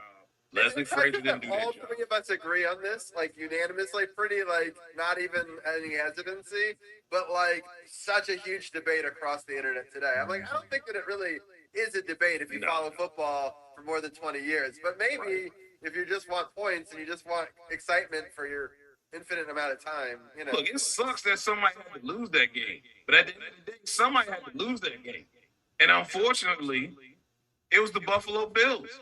Like. Somebody had to lose that game. I mean, it'd have been just as bad if it had been Pat Mahomes in Kansas City that had to lose that game. If it had come down to the fact that they kicked a field goal and then it turned around and had to go and be, them to go down and score a touchdown and win that game, it would have stunk. It would have been the same feeling. Like, I don't even know why it was such a big conversation. You know what I mean? It is what it is. I agree. Folks just want to make something out of nothing, man. You got that right. That's why I wanted to wait to have the debate, because I knew we would all be on the same side. It wasn't going to be a debate in the end, because for me, it's fine. It's fine. 15-minute overtime would have been so crazy to me, right? Like, you're going to force them to play 15 minutes of overtime? What, for the same result? What you do when it's tied again? Another 15 minutes. We're gonna keep going like soccer. We ain't doing that. I would, yeah. All right. Well, we had the debate, Carol. Yeah, people look at me crazy when I used to tell that me and my bro used to play 15-minute quarters in Madden. They're like, "What?" I'm like, yeah, we used to play 15-minute quarters in Madden. It's just play the game. Somebody's gonna win. You just gotta play the game right. Play it smart. The overtime is there. You get the ball, you don't get the ball, you know what you got to do. Simple as that. Just got to get the ball back. Or got to get the shot. That's what I feel the difference is between college and the pros. So they always say, well, look what college does. Well, this isn't college. This is the pros. It should be a difference. It should be, should be a different scenario than when they're in college. It should be harder because you're at the highest level. Yep. But let's go ahead and preview the NFC and AFC championship game before we get out of here. We got Cincinnati versus Kansas City. Very interesting game. Kansas City, what, the fourth year in a row going to the AFC championship game. Cincinnati, on a 2-game winning streak after not winning a playoff game for over 30 years. In Kansas City. This is a more of a coin toss game for me than I thought it would be. But Kansas City at home, I can't go against good old Pat Mahomes at home after we saw what they did with 13 seconds. I would love to see Cincinnati go to the Super Bowl, but I just think after that victory, Kansas City, I think they're pretty much feeling themselves, feel like they can't be beat, and I think they're going to be, they're going to have Cincinnati's number. It's going to be a good game, probably be in the 20s, maybe 30s, but I think Kansas City's going to pull this game out. I'm taking the Cincinnati Bengals, and here's why. I think people underestimate Cincinnati's red zone defense. They've done a very good job of really being opportunistic in the red zone and picking the ball off. They have done a good job of stopping teams and forcing field goals in that red zone. I don't think what we saw from the Chiefs in that game, we haven't seen them play like that since last year. Like that hasn't been this Chiefs team all season long. That offense hasn't played like that all season at all until this past weekend. So will we see a repeat of that, or will we see the Chiefs team that we saw in the first half against Pittsburgh? Don't know. I just know that Cincinnati's front is a lot better than, a lot more athletic than Buffalo's front. I think they have better corners and safeties that are more consistent. Like I said, I think they're very opportunistic in the red zone. That's where they do their best work. I think they're going to make it very difficult on them, and they're going to make them earn it and test their defense deep. If you look at Kansas City statistics, as far as their defense in the past, not very good. We've seen them give up a lot. I'm going to take the Bengals, though. I'm really concerned, though, that hopefully we don't see the 9-sack offensive line that we saw last week. That's another thing. Will it be a repeat, or was that just a one-off? So hopefully that's just a one-off. If it's a one-off, I think we're in good shape. They got a good running game. Of course, they can hit you deep with what they have. I expect it to be a close game. Probably a nice, like you said, in the 20s for both teams. But I think it'll be Kansas. I think it'll be Cincinnati for this win, though. Would be surprised if it's Kansas City, but I hope it's Cincinnati for sure. What about you, Robbie? I think it's going to be Kansas City. I just feel like they've been there enough, and I'd just be surprised if they lost at home. I don't know. The lone wolf. I know you've been right though a lot this season, so I mean 8-2, baby. 8-2. Yeah, I lost track of what I was doing. But it was definitely not that good. But I've enjoyed the outcomes. I think having all the first top teams go out, having all the teams I hate go out, I'm just kind of loving football without having any pressure, and it's kind of a nice feeling. So I'm enjoying it. I'm a Ravens fan secondarily to the fact that I'm a Washington football team fan. So by that nature, I will never go for Cincinnati. So whether or not I think Cincinnati could beat them, I definitely think they could beat them. I just think the Chiefs have been there 4 straight times to the NFC Championship. The fact that it's never happened before is pretty incredible. So credit to them, and I think they're going to win. But yeah. All right, for the NFC Championship game, you have San Francisco versus the Rams. I already said I'm going for the Rams. Just I honestly just don't want to see Trent Williams go to the Super Bowl. That's just I'm going for the Rams in this game. And that's all I have to say about that. Yeah. That's my only motivation, dog. That's my Yeah, only but there's motivation. no like statistical analysis of who's going to do better. Just I hate this team. F that team. I'm going for this team. I don't like Odell Beckham either, but I do like Stafford, and I would love to see him get to the Super Bowl. The Rams are playing some good ball. They got a good front four. They got Von Miller now that is going to, trying to cause and wreak havoc. And I just don't want Trey Waynes to go to the Super Bowl. That's about it. I mean, that's fair. That's fair. I will root the other way, just because, when I was growing up, I liked the 49ers as sort of, one of the other teams that I didn't hate in the NFC. Like, they didn't play the Redskins very often back then. I always liked, Vince, with Troy, or Young, and I liked Steve. Yeah, I was like Vince Young. Stuck on Vince Young. But anyway, Steve Young.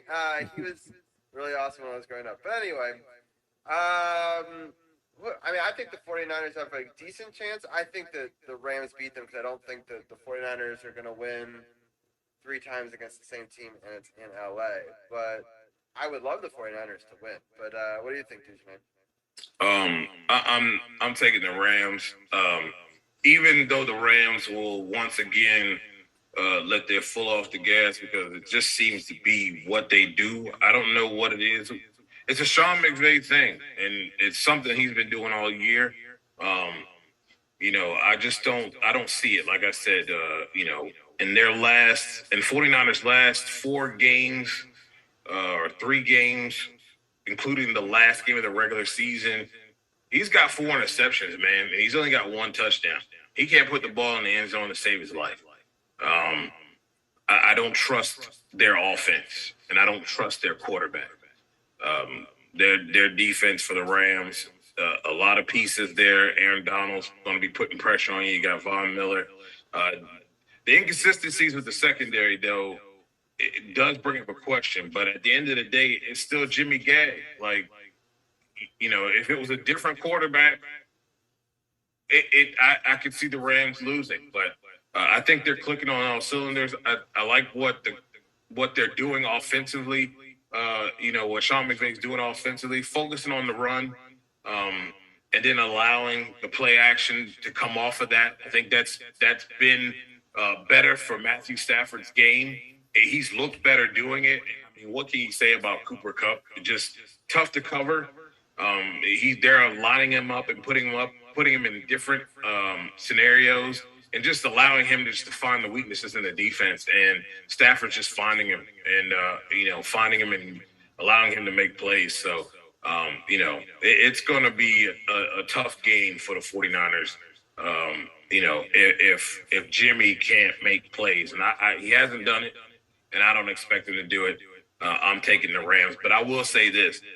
It doesn't matter which AFC team goes. The NFC is not winning the Super Bowl this year, period.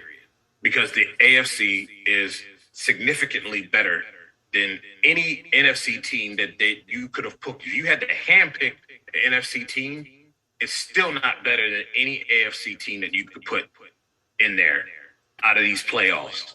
They're just better. I think it's going to be AFC for sure that wins the Super Bowl. So NFC is just filling the spot. Yeah. So you think Cincinnati? So all I've learned is you think Cincinnati is going to win it all? Yes. All right. Whoever fills this spot, but I'm picking Cincinnati. Cincinnati. So that's why I'm like. So by that assumption, yes. So all right, that's fair. I think the Chiefs are going to win the Super Bowl this year. So I kind of in agreement with you on whoever wins that AFC side does. I really do hope that it's a Chiefs 49ers. I root for the 49ers. That would be my ideal scenario. It would be cool to see the 49ers back in there. Don't get me wrong. It's not that I got any ill will towards the 49ers. I just what they've done and how they've played. You can get lucky a few times, but Cinderella can click them heels couple times, but you ain't clicking them things 4 times and think you just gonna get into the Super Bowl and then you're gonna have to win one. Right, but I mean, but the Giants is a wild card team, right? You know, we've seen it in the past. You know, Yeah, that was pretty ugly, but I would say the 49ers are a little bit uglier than the Giants at this point. I mean, that game last week was ugly. Ugly. But that's kind of how you're going to have to win in Lambeau, no? Like, there's no way, there's no... I guess you're right about that, yeah. It's cold, the weather, you know, the potential of what you could have between Rodgers and the running game and his ability to make, you know, throw it off one leg and, you know, hope and a prayer, you know, throws. Yeah. So maybe it's ugly by design, you know? That's the only way they were going to win. Maybe.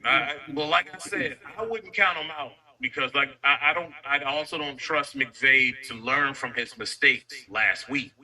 We've seen this team do it week after week. And they, again, like you said, they've lost to the 49ers by the same stuff. Get up on them and then let up off the gas. And the 49ers have chucked, you know, 49ers beat them to get in the playoffs because they wanted it more. So we'll see who wants it more on Sunday. There's got to be a psychological edge to know that you can beat them twice. You know, yes. And then on the opposite side, it has to be nagging in the back of their head saying, we haven't been able to beat these guys. They've been our kryptonite, you know? So, like, because think about it. They didn't do a whole lot to beat them in that last game either. It's not like they, you know, pulled out all the stops and pulled out this masterful offense. They used simple, hard-nosed, run the football, play action. And they really haven't done a whole lot of that except for a little bit in that first game. The 49ers haven't done too much of that outside of that. So now you're not going to have any weather to deal with. And they literally can go right back to run the football, and they can go play action. Yeah. Just hopefully that Jimmy Gag doesn't gag it, and he just does Jimmy Garoppolo stuff. Yeah, Cal's definitely going to, you know, use the run game, zone read, all types of stuff. Yep. To try to keep that front four from wreaking havoc on Jimmy G and force a interception. So he's definitely going to have a good game plan. It's going to be a good game. I just think that with the explosive offense of the Rams, that the 49ers aren't going to be able to keep up. They're going to have to run the ball and try to play the time of possession game. They do have a potent defense. They can stop, you know, the Rams and can hold them back, but with all the weapons they had and with them adding, you know, Beckham, it has improved their offense. It gives Cup, you know, somebody to uphold on the opposite side of him where they can't just double team him and bracket him where they have to worry about Odell Beckham Jr. too. And they do have a running game when they do stick with the run. So it's going to be interesting to see these two ex-Washington football team coordinators who both don't like to stick with the run and like to outthink the game, see who's going to outthink each other on this one. But it's definitely going to be an interesting game. But yeah, like I said, I cannot go with the 49ers. Once Trent leaves, then yeah, I'll go with the 49ers. But all of the hype he's getting because of the Cowboys game and all of that other stuff, I just, man, don't even get me started. That's a whole nother show. that could be. I had some words last night on At the Bar Radio, so yeah, that dude just rubs me the wrong way. So, yeah. At least Carroll's consistent, right? He's consistent, man. I give you that. Man, once you get on that list, bro. Once you get on that He's list, on that list. He's on that shit list. Yep, bro. he is not wavering. I have a diagnosed vindictive personality. It's hard for me to let things go. I tried to stay in your good graces for our entire friendship. So yeah, that dude. I swear. Let me see him in the street. Let me see the silverback. Start the camera after I swing first. Right. Yeah, start the camera after that because we won't even record what he do. Right. Do you really want to record what he would do to you? Because I don't know. Hey, I'm going to court. I'm going to court. He assaulted me, Your Honor. I need a paycheck. That's right. I can't sell cars no more. All right, Divisional. Before this gets too crazy out of control here, let people know what you're talking about in your podcast this week, and it's been fun having these chats about the NFL playoffs with you.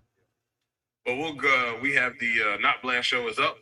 We talked a little bit about some NHRA news. Talked a little bit about my thoughts on some of the playoff stuff, and I talked a little bit about the Antonio Brown I Am Athlete interview and what I thought about that.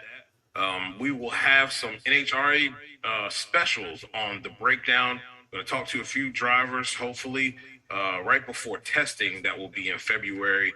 And then the season kicks off the week after that. So it's going to be a busy couple of weeks, and we're trying to narrow some things down and get the ball rolling on some interviews, some content for you guys. And just looking forward to getting the racing season going. Appreciate you guys, and it's always a blast talking football. Glad we got another 2 weeks of this stuff before it's over. I'm excited. Crazy how fast it went. Wow. I know. I was already looking ahead. I was like, man, there's going to be a whole lull between, we'll get March Madness, but the Divisional. I know that you like that. And we can, maybe we can mix it up. I have a couple of friends who like to talk March Madness. Maybe we could do a segment at some point on that in March to alleviate that time period between football seasons. But it's definitely fun. I'm excited for these conference championship games and then obviously the Super Bowl. But I hope that you have a good rest of your night, and we'll talk to you next week.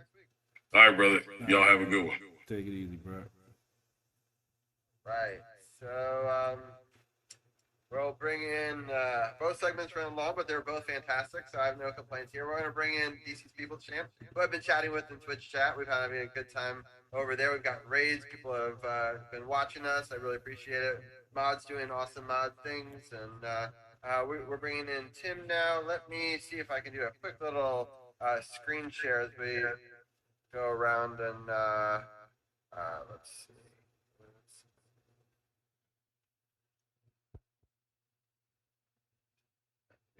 Do a couple of quick adjustments on the fly, like pro streamers do, and get out of full screen over here.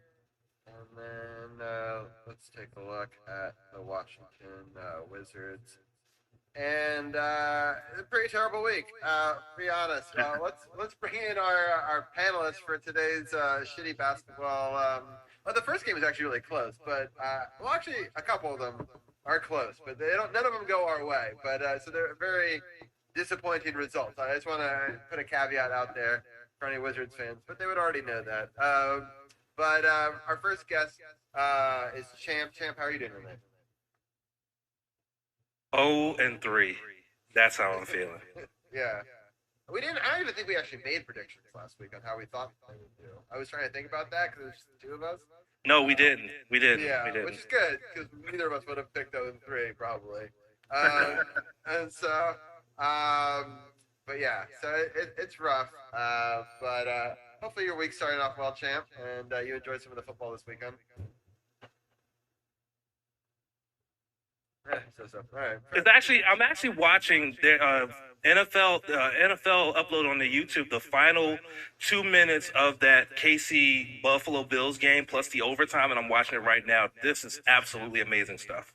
Yeah, I know. I feel bad that you guys were watching basketball when you could have been watching this incredible football game, but I really appreciate it for helping me break it down. I really it was a heavy football week for me. But the Nets Wizards, let's go back in time to Wednesday, January 19th. We'll go through the scoring quickly. Brooklyn. Hi, Tim. Oh, yeah, Tim. Tim hey, guys. I forgot that I hadn't actually got to introduce him. Tim, how are you doing tonight? Oh, pretty good.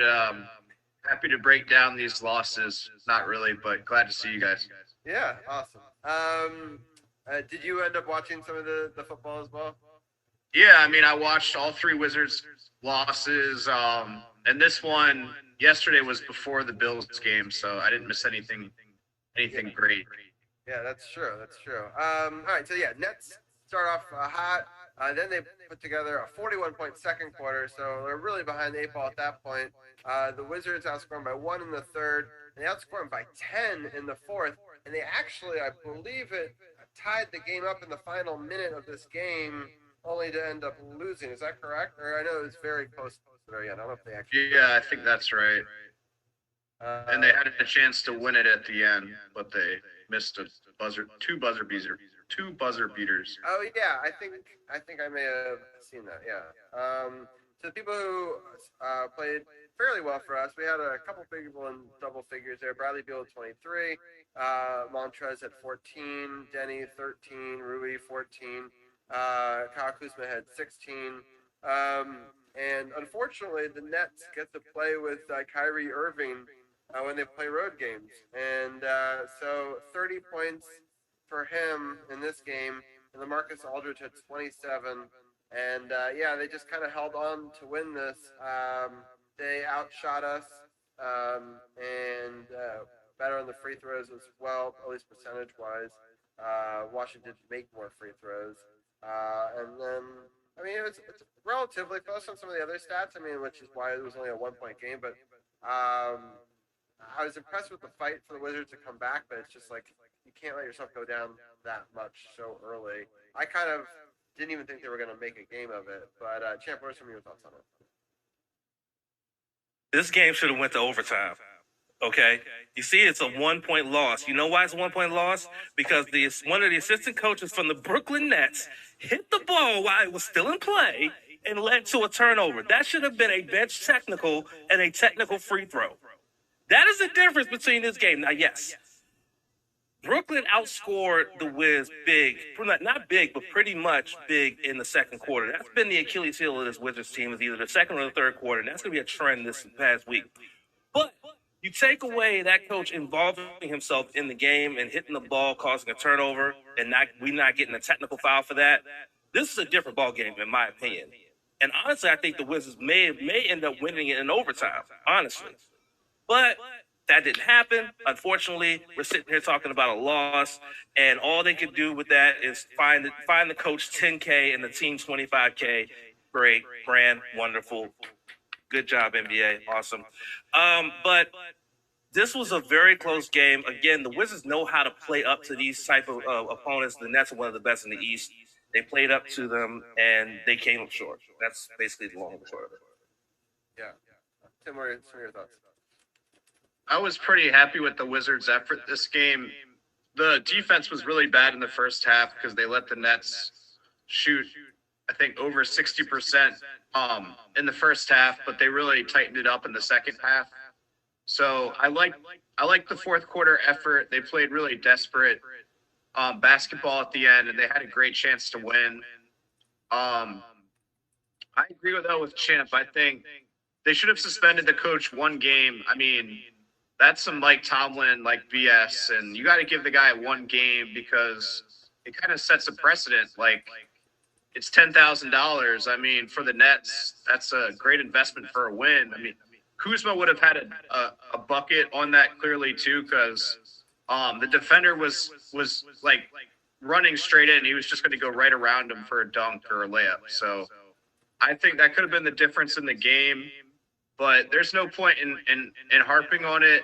And the Wizards just have to start better. Like Champ said, the second and third quarter just kind of kills them. And they've had a lot of great comebacks this season where they either win or come up really short. But it's just a bad trend. And the other thing with this team, especially with all the coaches out with COVID, they've had a lot of problems figuring out their depth and their rotations.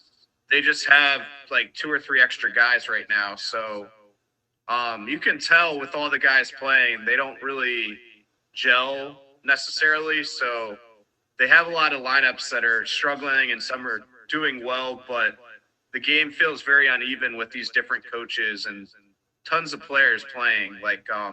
For a game this close to play your whole team, it's kind of nuts. Yeah, I agree. All right, just for time, we're going to skip ahead to the next game. So we're going to talk about the Raptors game. It started off with the Wizards actually playing really well. They're up 30-20 at the end of the first. But then the Raptors stormed back in the second. They scored 35 to the Wizards' 24 points. Then the Raptors kept them pouring it on in the third. Outscored them 36-23. And the Wizards made a really good game of it, outscored them 28-18 in the fourth. And in fact, this game they also, I believe, tied it within 2 minutes left in the game. And then Toronto went on a big run, I believe, at the end of that game to take the lead, if I remember that game correctly. Is that what happened, Champ? Yeah, see, this is another one here where the second and third quarter just killed this team. They got outscored when you combine the two quarters by 24 points. That is a lot. And when they lose by 4, that you can see the difference here. I believe this was the game where I think KCP had that posterized dunk where he shit on somebody. I think it was this game. Tim, correct me if I'm wrong. I think it was this game. Yeah, I think it was pretty early in the game, and then obviously Toronto took the momentum later. But yeah, because I remember watching it and then going in the group chat and saying, "Did you have to shit on him like that?" That was crazy. But this was another game here where, again, as I said, the second and third quarter was just not it for the Wizards.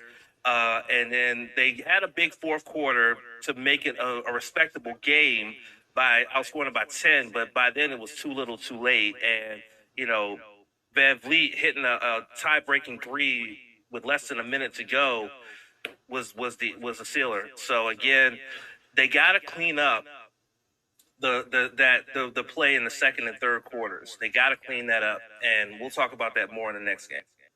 Yeah, for sure. All right, Tim, any final thoughts on this game before we move on? Yeah, I mean, it was a great Japanese heritage night because they had a feel-good moment in the first quarter where Watanabe on the Raptors played against Hachimura in the game, and they guarded each other a little bit, and I think they both scored in the game. So it was kind of a nice moment for the fans and for TV. There was a lot of Rui and Japanese related content on the broadcast, so that was a cool story.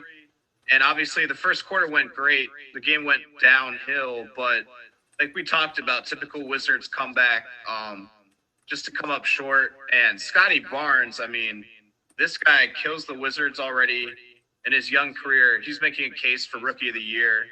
If you see him play against Washington, you would definitely give him your vote. So I don't know what Washington is not doing right against him, but he looks way too comfortable against the Wizards. So he was just pouring it in.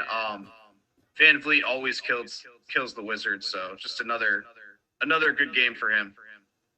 Yeah, for sure. Just looking at some of the final stats, Washington, had a better field goal shooting, and in fact, made more buckets. And so it's just disappointing because obviously it was a very close game overall, and it comes down to just, I guess, making a couple of more free throws and having some more free throw attempts. I mean, if you look at how close these stats really are when you try to break them down, I mean, they both made 11 3-pointers.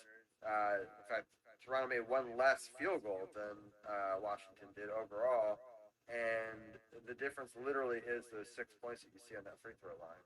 And so it's important, free throws and sometimes little things matter, especially late game scenarios where, fouling and, buckets and stuff like that. So I'm impressed that they were able to keep in it for as long as they did, but ultimately still 2 losses in a row.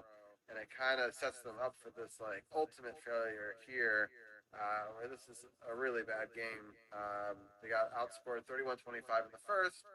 They outscored 29-20 in the second. They got outscored in the third, 31-24, and they get outscored in the fourth, 25-18. So they got outscored in all 4 quarters, which is pretty bad. We don't see that very often. And the final score was 116-87. And Jason Tatum just had himself a night, 10 rebounds and 51 points.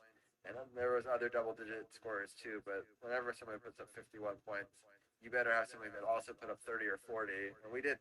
So, Bradley Beal did pretty well with 19, and there was decent scoring, but 87 points isn't going to cut it, and obviously the defense wasn't good enough to allow 116. I'll start off with Tim. What were some of your thoughts on this game? I had some good vibes going into this game, guys, because I thought, no way in hell Wizards go 0-3 this week. They started out 2-0 against the Boston Celtics. They played some great defense last game against the Celtics in D.C., held them to 10% three-point shooting. So I had great vibes. Wizards have their number. We've got Unseld Jr. back. We've got our coach. We've got Kuz back. With him, we would have won against Toronto. but the Wizards just look terrible. I mean, Tatum, they said Tatum going into this game had missed like 20 straight three-pointers or something stupid like that, and he absolutely demolished the Wizards from the three-point line. He was just laughing. Like, the Celtics also had a ton of fans, so it was kind of bad to see all the green in DC. But I think you just have to throw this game away. I mean, if they come back tomorrow night and have a good performance, we can just kind of forget this one. But I mean, the Celtics couldn't miss. It was just sort of like an embarrassment. Yeah, for sure. All right, what do you think, champ? I'm not sugarcoating shit. This game sucked. The Wizards played absolutely terrible. They couldn't guard against the three. They let Tatum just go off for 51. Drew Gooden was on commentary, was talking about how he saw his disrespect that Tatum was still in the game in the fourth quarter when he had 48 at that point. He thought it was disrespectful, and then he turned around and got to 51 before he finally bowed out with the game pretty much out of reach. This game sucked, and here's a crazy stat for you since Arun is not here. What's up, Arun? The Wizards started this season 10-3. We all were hyped, 10-3. They have lost 20 of their last 24 games. 20 of their last 24 games. They've only won 3 games since the 10-3 start. That is absolutely insane to think about, that this team started off so promising. We thought, oh, this is going to be a world beater team in the East. And right now, they're scratching and clawing just to get one of the spots in play-ins. If the playoffs start today, I don't think they even get into a play-in, which is absolutely crazy to think about. But yeah, this game absolutely sucked. Watching this thing was absolutely painful, and I never want to watch a game like this ever again. Oh, man. We're battling for Brian's team, the Knicks, for that last spot right now. Let's see how the Knicks are doing currently. Oh, they were able to beat the The Knicks lost tonight, so the Knicks are actually behind the Wizards because they're 2 games under. But yeah, it's like a play-in. We would be the last play-in game right now. Steve. Yeah. Oh, wow. Well, Leon Lounge is in chat. He is a Heat fan, and he's excited that they're number 1. If anyone wants to catch a Pokemon, there's one in the chat.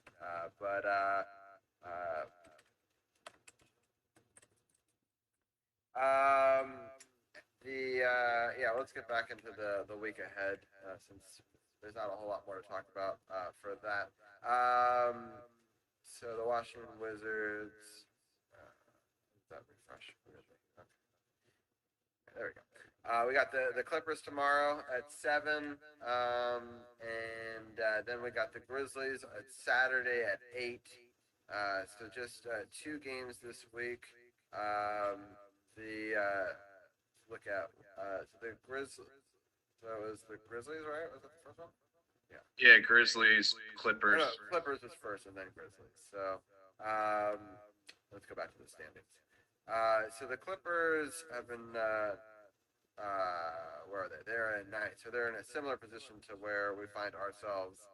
And then the Grizzlies are actually one of the top teams in the West in 3rd. So taking a look at where they are in the Western Conference. I'll start with you, champ. What are your thoughts on these upcoming games? You have one more home game on an 8-game homestand. You have to make this one count, and it's against a Clippers team that's pretty much even with you when you look at the standings. The defensive performance that you showed against Boston cannot be replicated at all. You cannot allow them to go out there and just shoot the lights out in your own gym. And you can't go out there and shoot under 30% from beyond the arc. That just cannot happen. If you're going to go out, if you're going to win on your final game of your 8-game homestand, you have to go out there and absolutely make it a no-doubt victory. So that's the game right there they got to win. Now, the game against the Grizzlies is going to be tough because, 1, they're 3rd in the West. They're one of the top teams in the West. 2, it's on the road, and it's the start of a 3-game road trip. So they got to really start this road trip off right. They're going into enemy territory. they got to go in there and they got to fight. And they tend to play up against teams that are up in the top echelon of conferences. So Coach Unseld needs to get the right combination and right rotations in order to be able to win a game like this on the road after being at home for eight straight games. So I'm predicting 1-1. I think they beat the Clippers at home to end the homestand, but I think they go on the road to Vancouver, and I think they lose. So that's my prediction. I think they go 1-1.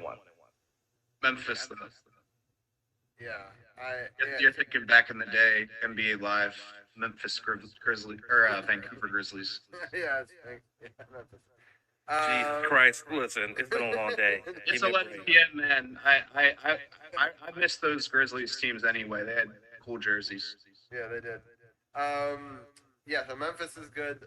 8:00 on Saturday. Clippers might not be as good tomorrow at 7. Tim, I kind of see it the same way as Champ, but Tim, what are your thoughts? I also see 1-1, and here's why. So you look at the Western Conference standings. You see the Clippers 3rd. Grizzlies, it's the Memphis Grizzlies 3, Clippers 10.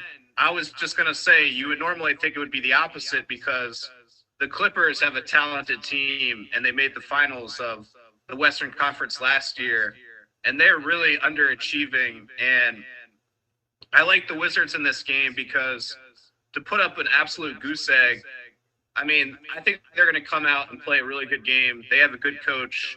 He should make them angry, really work them hard in practice. So I think the Wizards will win this first game at home and the homestand on a good note. They really need the win, but Memphis is playing great basketball. They've had a huge winning streak. And if you remember, the Wizards blew them out by like 30 in DC early this year. So I think they're going to want some revenge. The Wizards played an amazing game that night. And I think John Morant is going to remember it and really put it on the Wizards this weekend. So I'm going to say 1-1 too. So we've only won 3 out of the 7 games in this. Is that correct? Did I do my math correct on that? So I think that's yeah. So they have to win this one because at least be 500 in it. Otherwise it's like the longest home stretch I've ever seen the Wizards have. And if you go below 500 on it, that's not good. And so I think I definitely agree with you. Although I'm hoping, here's my thought, is they've got a game tomorrow. They can lay it all on the line, right? Because they don't have to play all the way until next Saturday. Really empty the tank and really put everything you have into that game. And then have some time to recuperate, and maybe they could catch a Grizzlies team. I'm curious. For them, they played the previous night, right, against the Jazz. So maybe you could catch them, trying to, I don't know, it's possible. So they have a much tougher week in the sense they've got a game Wednesday, Friday, and Saturday, where maybe we can win on Tuesday and then be well rested for that. So that's what I'm at least hoping for. But I really appreciate you guys coming on and breaking it down with me. Real quickly before I let you go, I do want to get your guys, since you guys do like football, who do you think is going to win the NFC Championship? Who do you think is going to win the AFC Championship? And then I'll let you guys give your final take, and then I'll let you go. So, Tim, I'll start with you. Who do you think is going to win the 2 championship games? I think it's going to be Kansas City against the Rams. And I'm not set on either team, but I just think they're both at home. I think one of you guys were saying in the last segment, how can you go against Kansas City at home at this point? So that, and the Rams just have so many studs on both sides of the ball. It's hard to go against them right now. Yeah, I'm still so impressed that the 49ers have been able to beat them twice. So if anyone has the tools, it's definitely them. But I kind of see it the way that you do. That's how I think that the finals will be. But I hope that it's 49ers, versus Kansas City. Obviously, neither of us are going to ever root for Cincinnati. So correct. I don't blame you there. Champ, what are your thoughts on these championship games? KC and Cincy is going to be a high-scoring affair.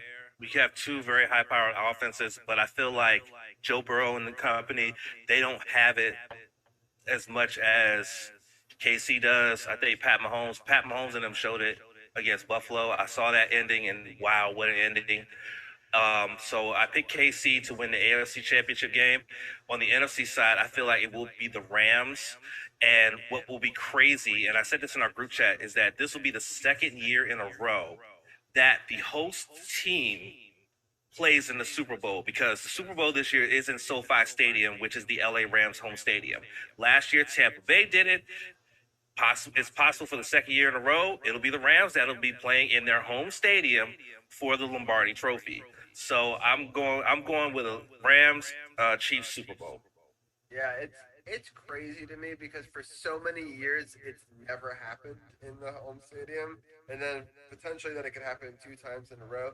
And it's interesting. SoFi Stadium, I was looking it up. It's only since the 70s, it's the only team to have, or only stadium to have 2 teams outside of New Jersey play in the same stadium. So I thought that's kind of interesting that it doubled the chances that it could happen. Because there's 2 teams in LA. When before the only way that could happen is if the game was in New Jersey. So I thought that was kind of interesting. Something else that popped into my head. If KC makes the Super Bowl a third straight time, are they this generation's Buffalo Bills of the early 90s? Thoughts? Depends on if they win or lose, right? If they lose it, then it's for sure. Yeah, they won one, so they're already better, I guess. Yeah.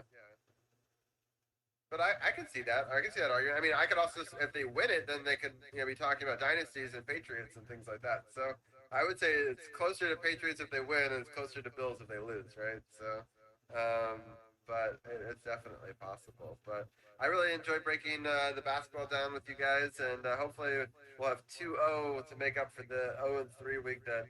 But we're here every week. I want to make it known that we'll never take a week off, no matter, even if the Wizards don't do as well. But Tim, thank you so much for joining us. Any shout-outs you want to do before I let you go? No, well, shout out to your cat, Neville, because I saw him peek up there behind you. So good for him. But, yeah, no, it's a great show. I'm excited for next week. I want to hear the Super Bowl preview and just talk Wizards. So thanks, guys. Have a good night. Yeah, for sure. Thank you. Have a good one. Thanks for joining us again. All right, Champ. Let us know what's happening on the Power Play Point podcast while I give you another shout out. You mean the No Spots podcast? The No Spots podcast. It's been a long day. All right. It has been a long day. I've been up since 4:30 this morning for some odd reason. But anyway, number one, I don't have any RG3 stuff since Arun's not here. Though I'm wondering why this weirdo is on Instagram with reels with him and his wife. I'm like, what the fuck are you doing, dude? But anyway, on the No Spots podcast, since we did take a week off because I needed a mental health break, we will be previewing the Royal Rumble, which is this Saturday night. We will also be doing live stream reactions to the Royal Rumble Saturday night on our Twitch channel, which is twitch.tv/TrueNoSpotsPod. We will also be talking about the week that was, including the final build to Royal Rumble, as well as AEW with their special event Beach Break this week and other wrestling news and everything like that. So make sure you check us out. We live stream at 4 p.m. this week. At twitch.tv/TrueNoSpotsPod, and the audio will be up on our audio platforms on Sunday. Make sure you check out the Podcasting Partners platform on sportsothp.com to make sure you can hear the audio of the podcast. For sure, and I'm still in the process of making an About Us section. It'll have all of Champ's links, and we'll have all Dujanay's links inside of that. So what's the start of season 7, which I can't believe is just right around the corner in March. I think the last week in March is when season 7 starts, Carol, which is crazy. And we'll have a new website up with all of it, with pictures of people in the gear, and it'll be really cool. And I look forward to doing that and breaking down these last couple of football games and basketball games with you, Champ. And I hope that you have a great week. And I look forward to hearing more about wrestling from you later in the week. Take care, guys. Take it easy. All right, Carol. Well, we did it all in about 2 hours. That was pretty good. Got a lot of content. Had some really good playoff talk and some good hockey talk. Unfortunately, the Caps got shut out, but it was a good game. It's one of those games where it was a 1-0 game, but it was still a quality game. We had opportunities. The goalie just stifled us. Some games I want to rant and be like, "What are you doing, Caps? You're playing terrible." But like one squeaked through, Carol, one goal, and that was the difference in this game. Yeah, it was unfortunate. You were hoping the Caps would get the offense going, but unfortunately, it just didn't go their way tonight. Ran into a hot goalie that was stopping everything in front of them. Like we said, they got some good chances. They didn't have a lot of extended puck possession time in the offensive zone, but when they were on the power play, it did look better. Unfortunately, it didn't result in any goals, but we're seeing improvement. But I just saw that New York won in overtime, so they got 2 points tonight, and Capitals didn't. At the start of the day, I believe they were in 5th place in the conference and 3rd place in the division. So other teams are waking up. Pittsburgh has came up. The Rangers are top now. So, yeah, the Caps need to start getting it together because you don't want to get too far behind in this tough Metro division. You want to be fighting for a playoff spot late. You want to get back in the position they were in the top 3. So they got that position secured. They don't have to worry about making that, playoff push late in the season. Yeah, it'll be an exciting week next week. I mean, we have some big games that we'll break down for the Caps. Big, 2 games for the Wizards, and obviously those 2 championship games. So I'm excited for episode 258. There should be a lot of fun stuff to talk about next week. And it was disappointing the Caps game went this way, but I still, people want to be so negative on Facebook, and I caution people. I'm like, let's try to get 3 games in a row with the same team. Like, it was nice to see John Carlson and Orlov back. Like, let's have them have a couple of games together. Let's, get the offense together for a couple of games. And I mean, still, even today, I was looking at the lineups. It's still so mashed up. It still doesn't feel like the Capitals it could be. I mean, we're still missing, pieces. I mean, TJ Oshie is still missing Mantha, and hopefully we can get some of those guys back and play a couple of games in a row with them and see what we can do. I think our goaltending is okay. I don't know if it's championship winning goaltending, but we were having the same doubts in 2018 as well. Like at that time, we wanted to trade Holtby, fire Trotz, right? So we did, but people did. It'll be interesting to see how the rest of the season goes, but. We'll save that for next week. It's been a long night, but Carol, thank you for helping me break down all the football, the hockey, and thanks to the basketball team for helping break all that stuff down too. It's been a fun night, and I really appreciate the raid tonight. That was really cool. We got a lot of people. We still have 10 people watching us. We got one last Pokemon that people can catch in chat, and then I'm gonna actually raid after you give your sign off. All right. As always, appreciate y'all. Excuse me. As always, appreciate you guys checking us out. All the new viewers on Riley's Twitch channel, appreciate y'all. As always, we love you guys to tune in. We love doing this, bringing you the best DC sports coverage around. No politics, no clickbait, no anonymous sources. You can always go check out all of our content on our website, as Riley was just talking about, sportsothp.com. You can go to my YouTube channel, subscribe some of the highlight videos and stuff that I do for the Caps, for the Washington football team and the Nationals when they start playing. So you can go follow that channel, Carol Porter III with 3 eyes, not the number 3. Also, if you're in the market for a new or used vehicle, I sell cars down at Waldorf Honda. So feel free to hit me up, inbox me. You see the information on the screen on my feed with all my information. Hit me up, feel free to, because I love to earn your business on a vehicle. Go check out the website for the apparel. Help support the movement. We appreciate it all. And as always, in my feed with some independent music videos, the Renegade, 703. Go check him out. Go follow him on Instagram. Listen to his music on all streaming platforms available. And see you next week. Appreciate you all for tuning in. DC sports without the politics. It's not just a catchphrase. It's not just a motto. It's what we do. CP3, live for a laugh, and I'm out. Recording stopped. I was down, now I'm really about to go get up. 10 rounds, now that nigga can't get up. That's what you get when you go fuck with Division. My money be piling, we don't do division. The feds be watching, I just gotta get up. I was just down, now I'ma get up. Sleeping on me, I bet that they get up. My money was low, but now I'ma get up. Oh, bet that we get up. Pushing this weight, I'm doing sit-ups. I was just dirty, now I got my fit up. Too good for these bitches, I bet they gon' miss us. And I pack a bag if you think that I'm trippin'. I keep this shit brisk, like I'm sip-lipped on. Even though niggas don't know what to get on. You ain't shit, so your niggas go and get on. Get you some pack, go make a flip homes.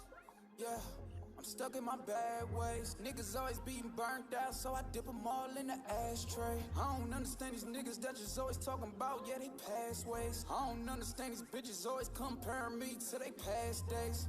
I give a fuck about you, you give a fuck about me. I just be rapping for money, you be rapping for free. Feel like that I rap like a god, the reason they call me a G.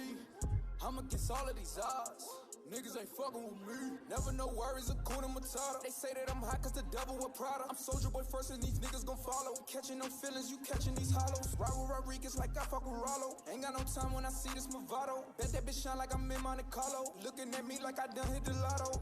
Counting your last days, get hit up. Talking that trash, Shay on Twitter. Your bitch, she be bad, yeah, I'm with her. When she see me, her face be lit up. Boy, better go ahead and mind your business. I don't go back and forth like tenor. Run this game, I don't get no finna.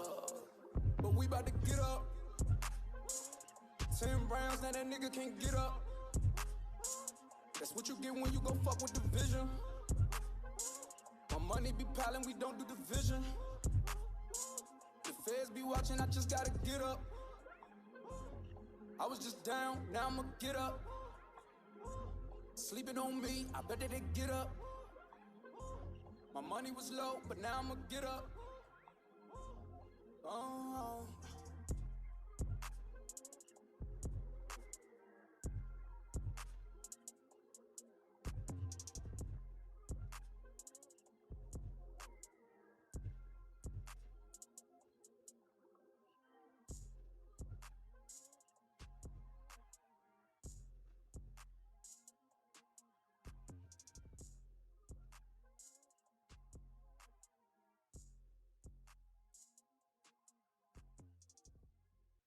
Crank it up, Pedro.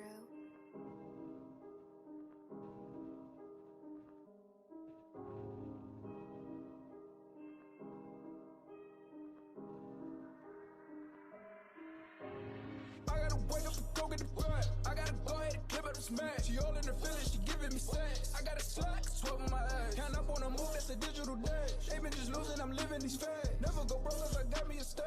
I could never ever live in the past. I gotta wake up and go get the bread. I gotta go ahead and clip up the smash. She all in her feelings, she giving me sex. I got a slack, sweat on my ass. Count up on a move, that's a digital dash. They been just losing, I'm living these fads. Never go broke cause I got me a stash. I could never ever live in the past. But I dish it like I give it and go. Counting money while I chill at the stove. How I deliver, I've been at the dough. It's up to you how business will go. That 36 I get for the look. Count it up, no feelings will show. Spend so much, gotta get it some more. When they hands out, I just give them a no. How they always talk about me, but a nigga stand out. Watch out how you really walk up to me, that's a man down. All these niggas got these drums with them like a band now. I've been doing what I want, that's what you can't doubt. I've been just feeling myself. Do I just really need help? I got my weight up. I be just telling myself I got love for all of my dogs. I take a pay cut. Some niggas really gon' ride. Some niggas really gon' slide. So go say a prayer. We ain't never gotta slap 5. Nigga, just pay your tithes and call me the mayor. I gotta wake up and go get the bread. I gotta go ahead and clip up the smash. She all in her feelings, she giving me sex. I got a slack, sweat on my ass. Count up on a move, that's a digital dash. They been just losing, I'm living these fads. Never go broke cause I got me a stash. I could never ever live in the past. I gotta wake up and go get the bread. I gotta go ahead and clip up the smash. She all in her feelings, she giving me sex. I got a slack, sweat on my ass. Count up on a move, that's a digital dash. They been just losing, I'm living these fads. Never go broke cause I got me a stash. I could never ever live in the past.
few years ago, I told myself I'd be the next big thing in the industry. See, the game is simple. Life has its way to show us that anything is possible. The power of the tongue, which has the ability to be detrimental or beneficial. Was it beneficial? I'll leave that one up to y'all. This is my story from me to you.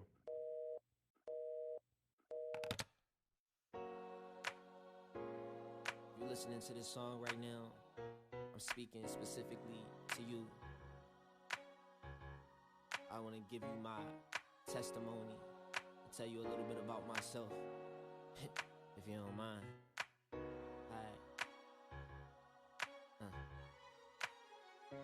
Coming from nothing but a little struggle and pain. Crazy how we can all turn around for you and change. I done seen a lot of things in the street, wrong danger to me. Hustling with them niggas that was no good for me, but I never gave up. 10 toes prayed up, thinking about the nights when the opposition got sprayed up. Trying to see a sunny day, all I get is rainy days. Screaming free my dogs and the loved ones who ain't here today. Yeah, I miss you, wanna kiss you, wanna hug you and hold you, won't forget you. All my life I've been misunderstood, just a little nigga tryna get up out the hood. And this thing we call poverty, but that's all inside of me. Used to cry myself to sleep, but strong I gotta be. Now I'm on TV, I done made it out the street. Troubled child turned the dreams to reality. See, I knew that I would get there all along. Listen to the words of the song. This is my story from me to you. All I wanna do is just give you my truth. All I really want, promise to keep this just between me and you. Just between me and you, yeah. And you can do anything.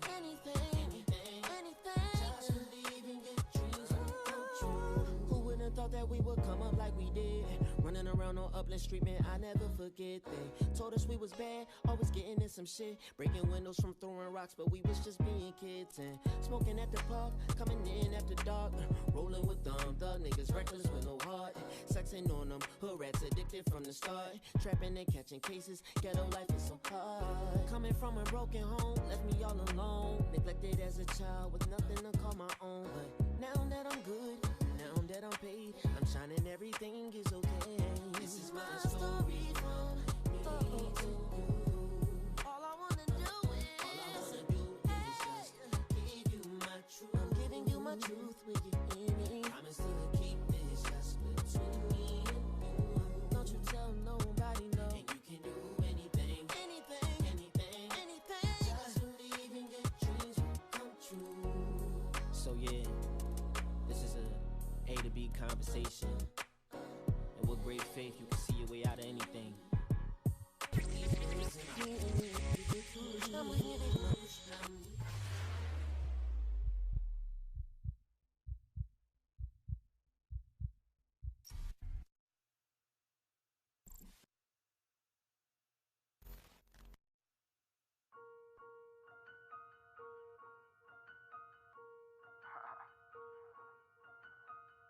Don't get this motherfucker right.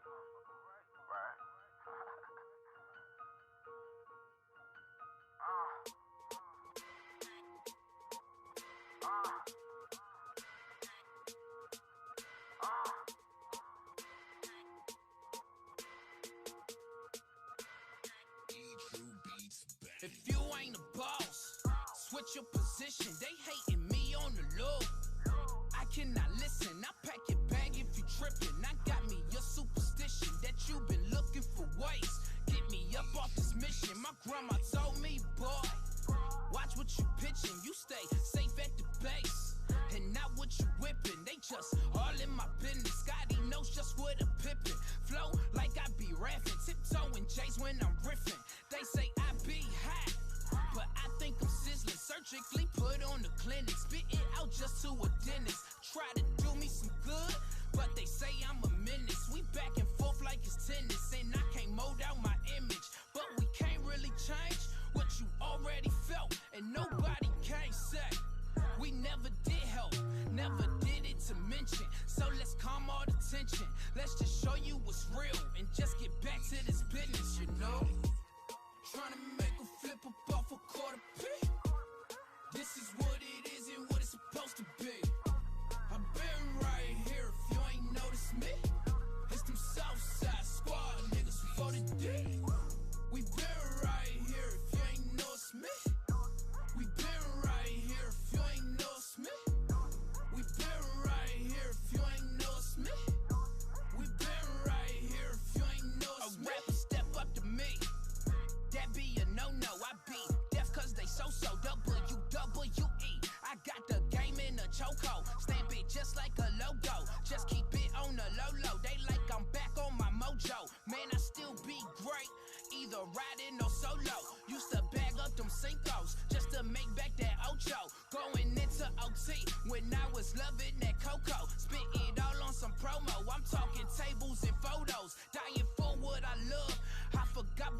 even when I touch my first million.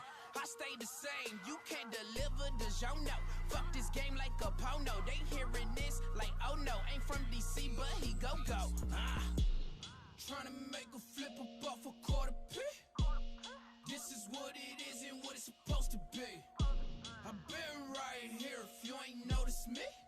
It's them Southside squad niggas 40 deep.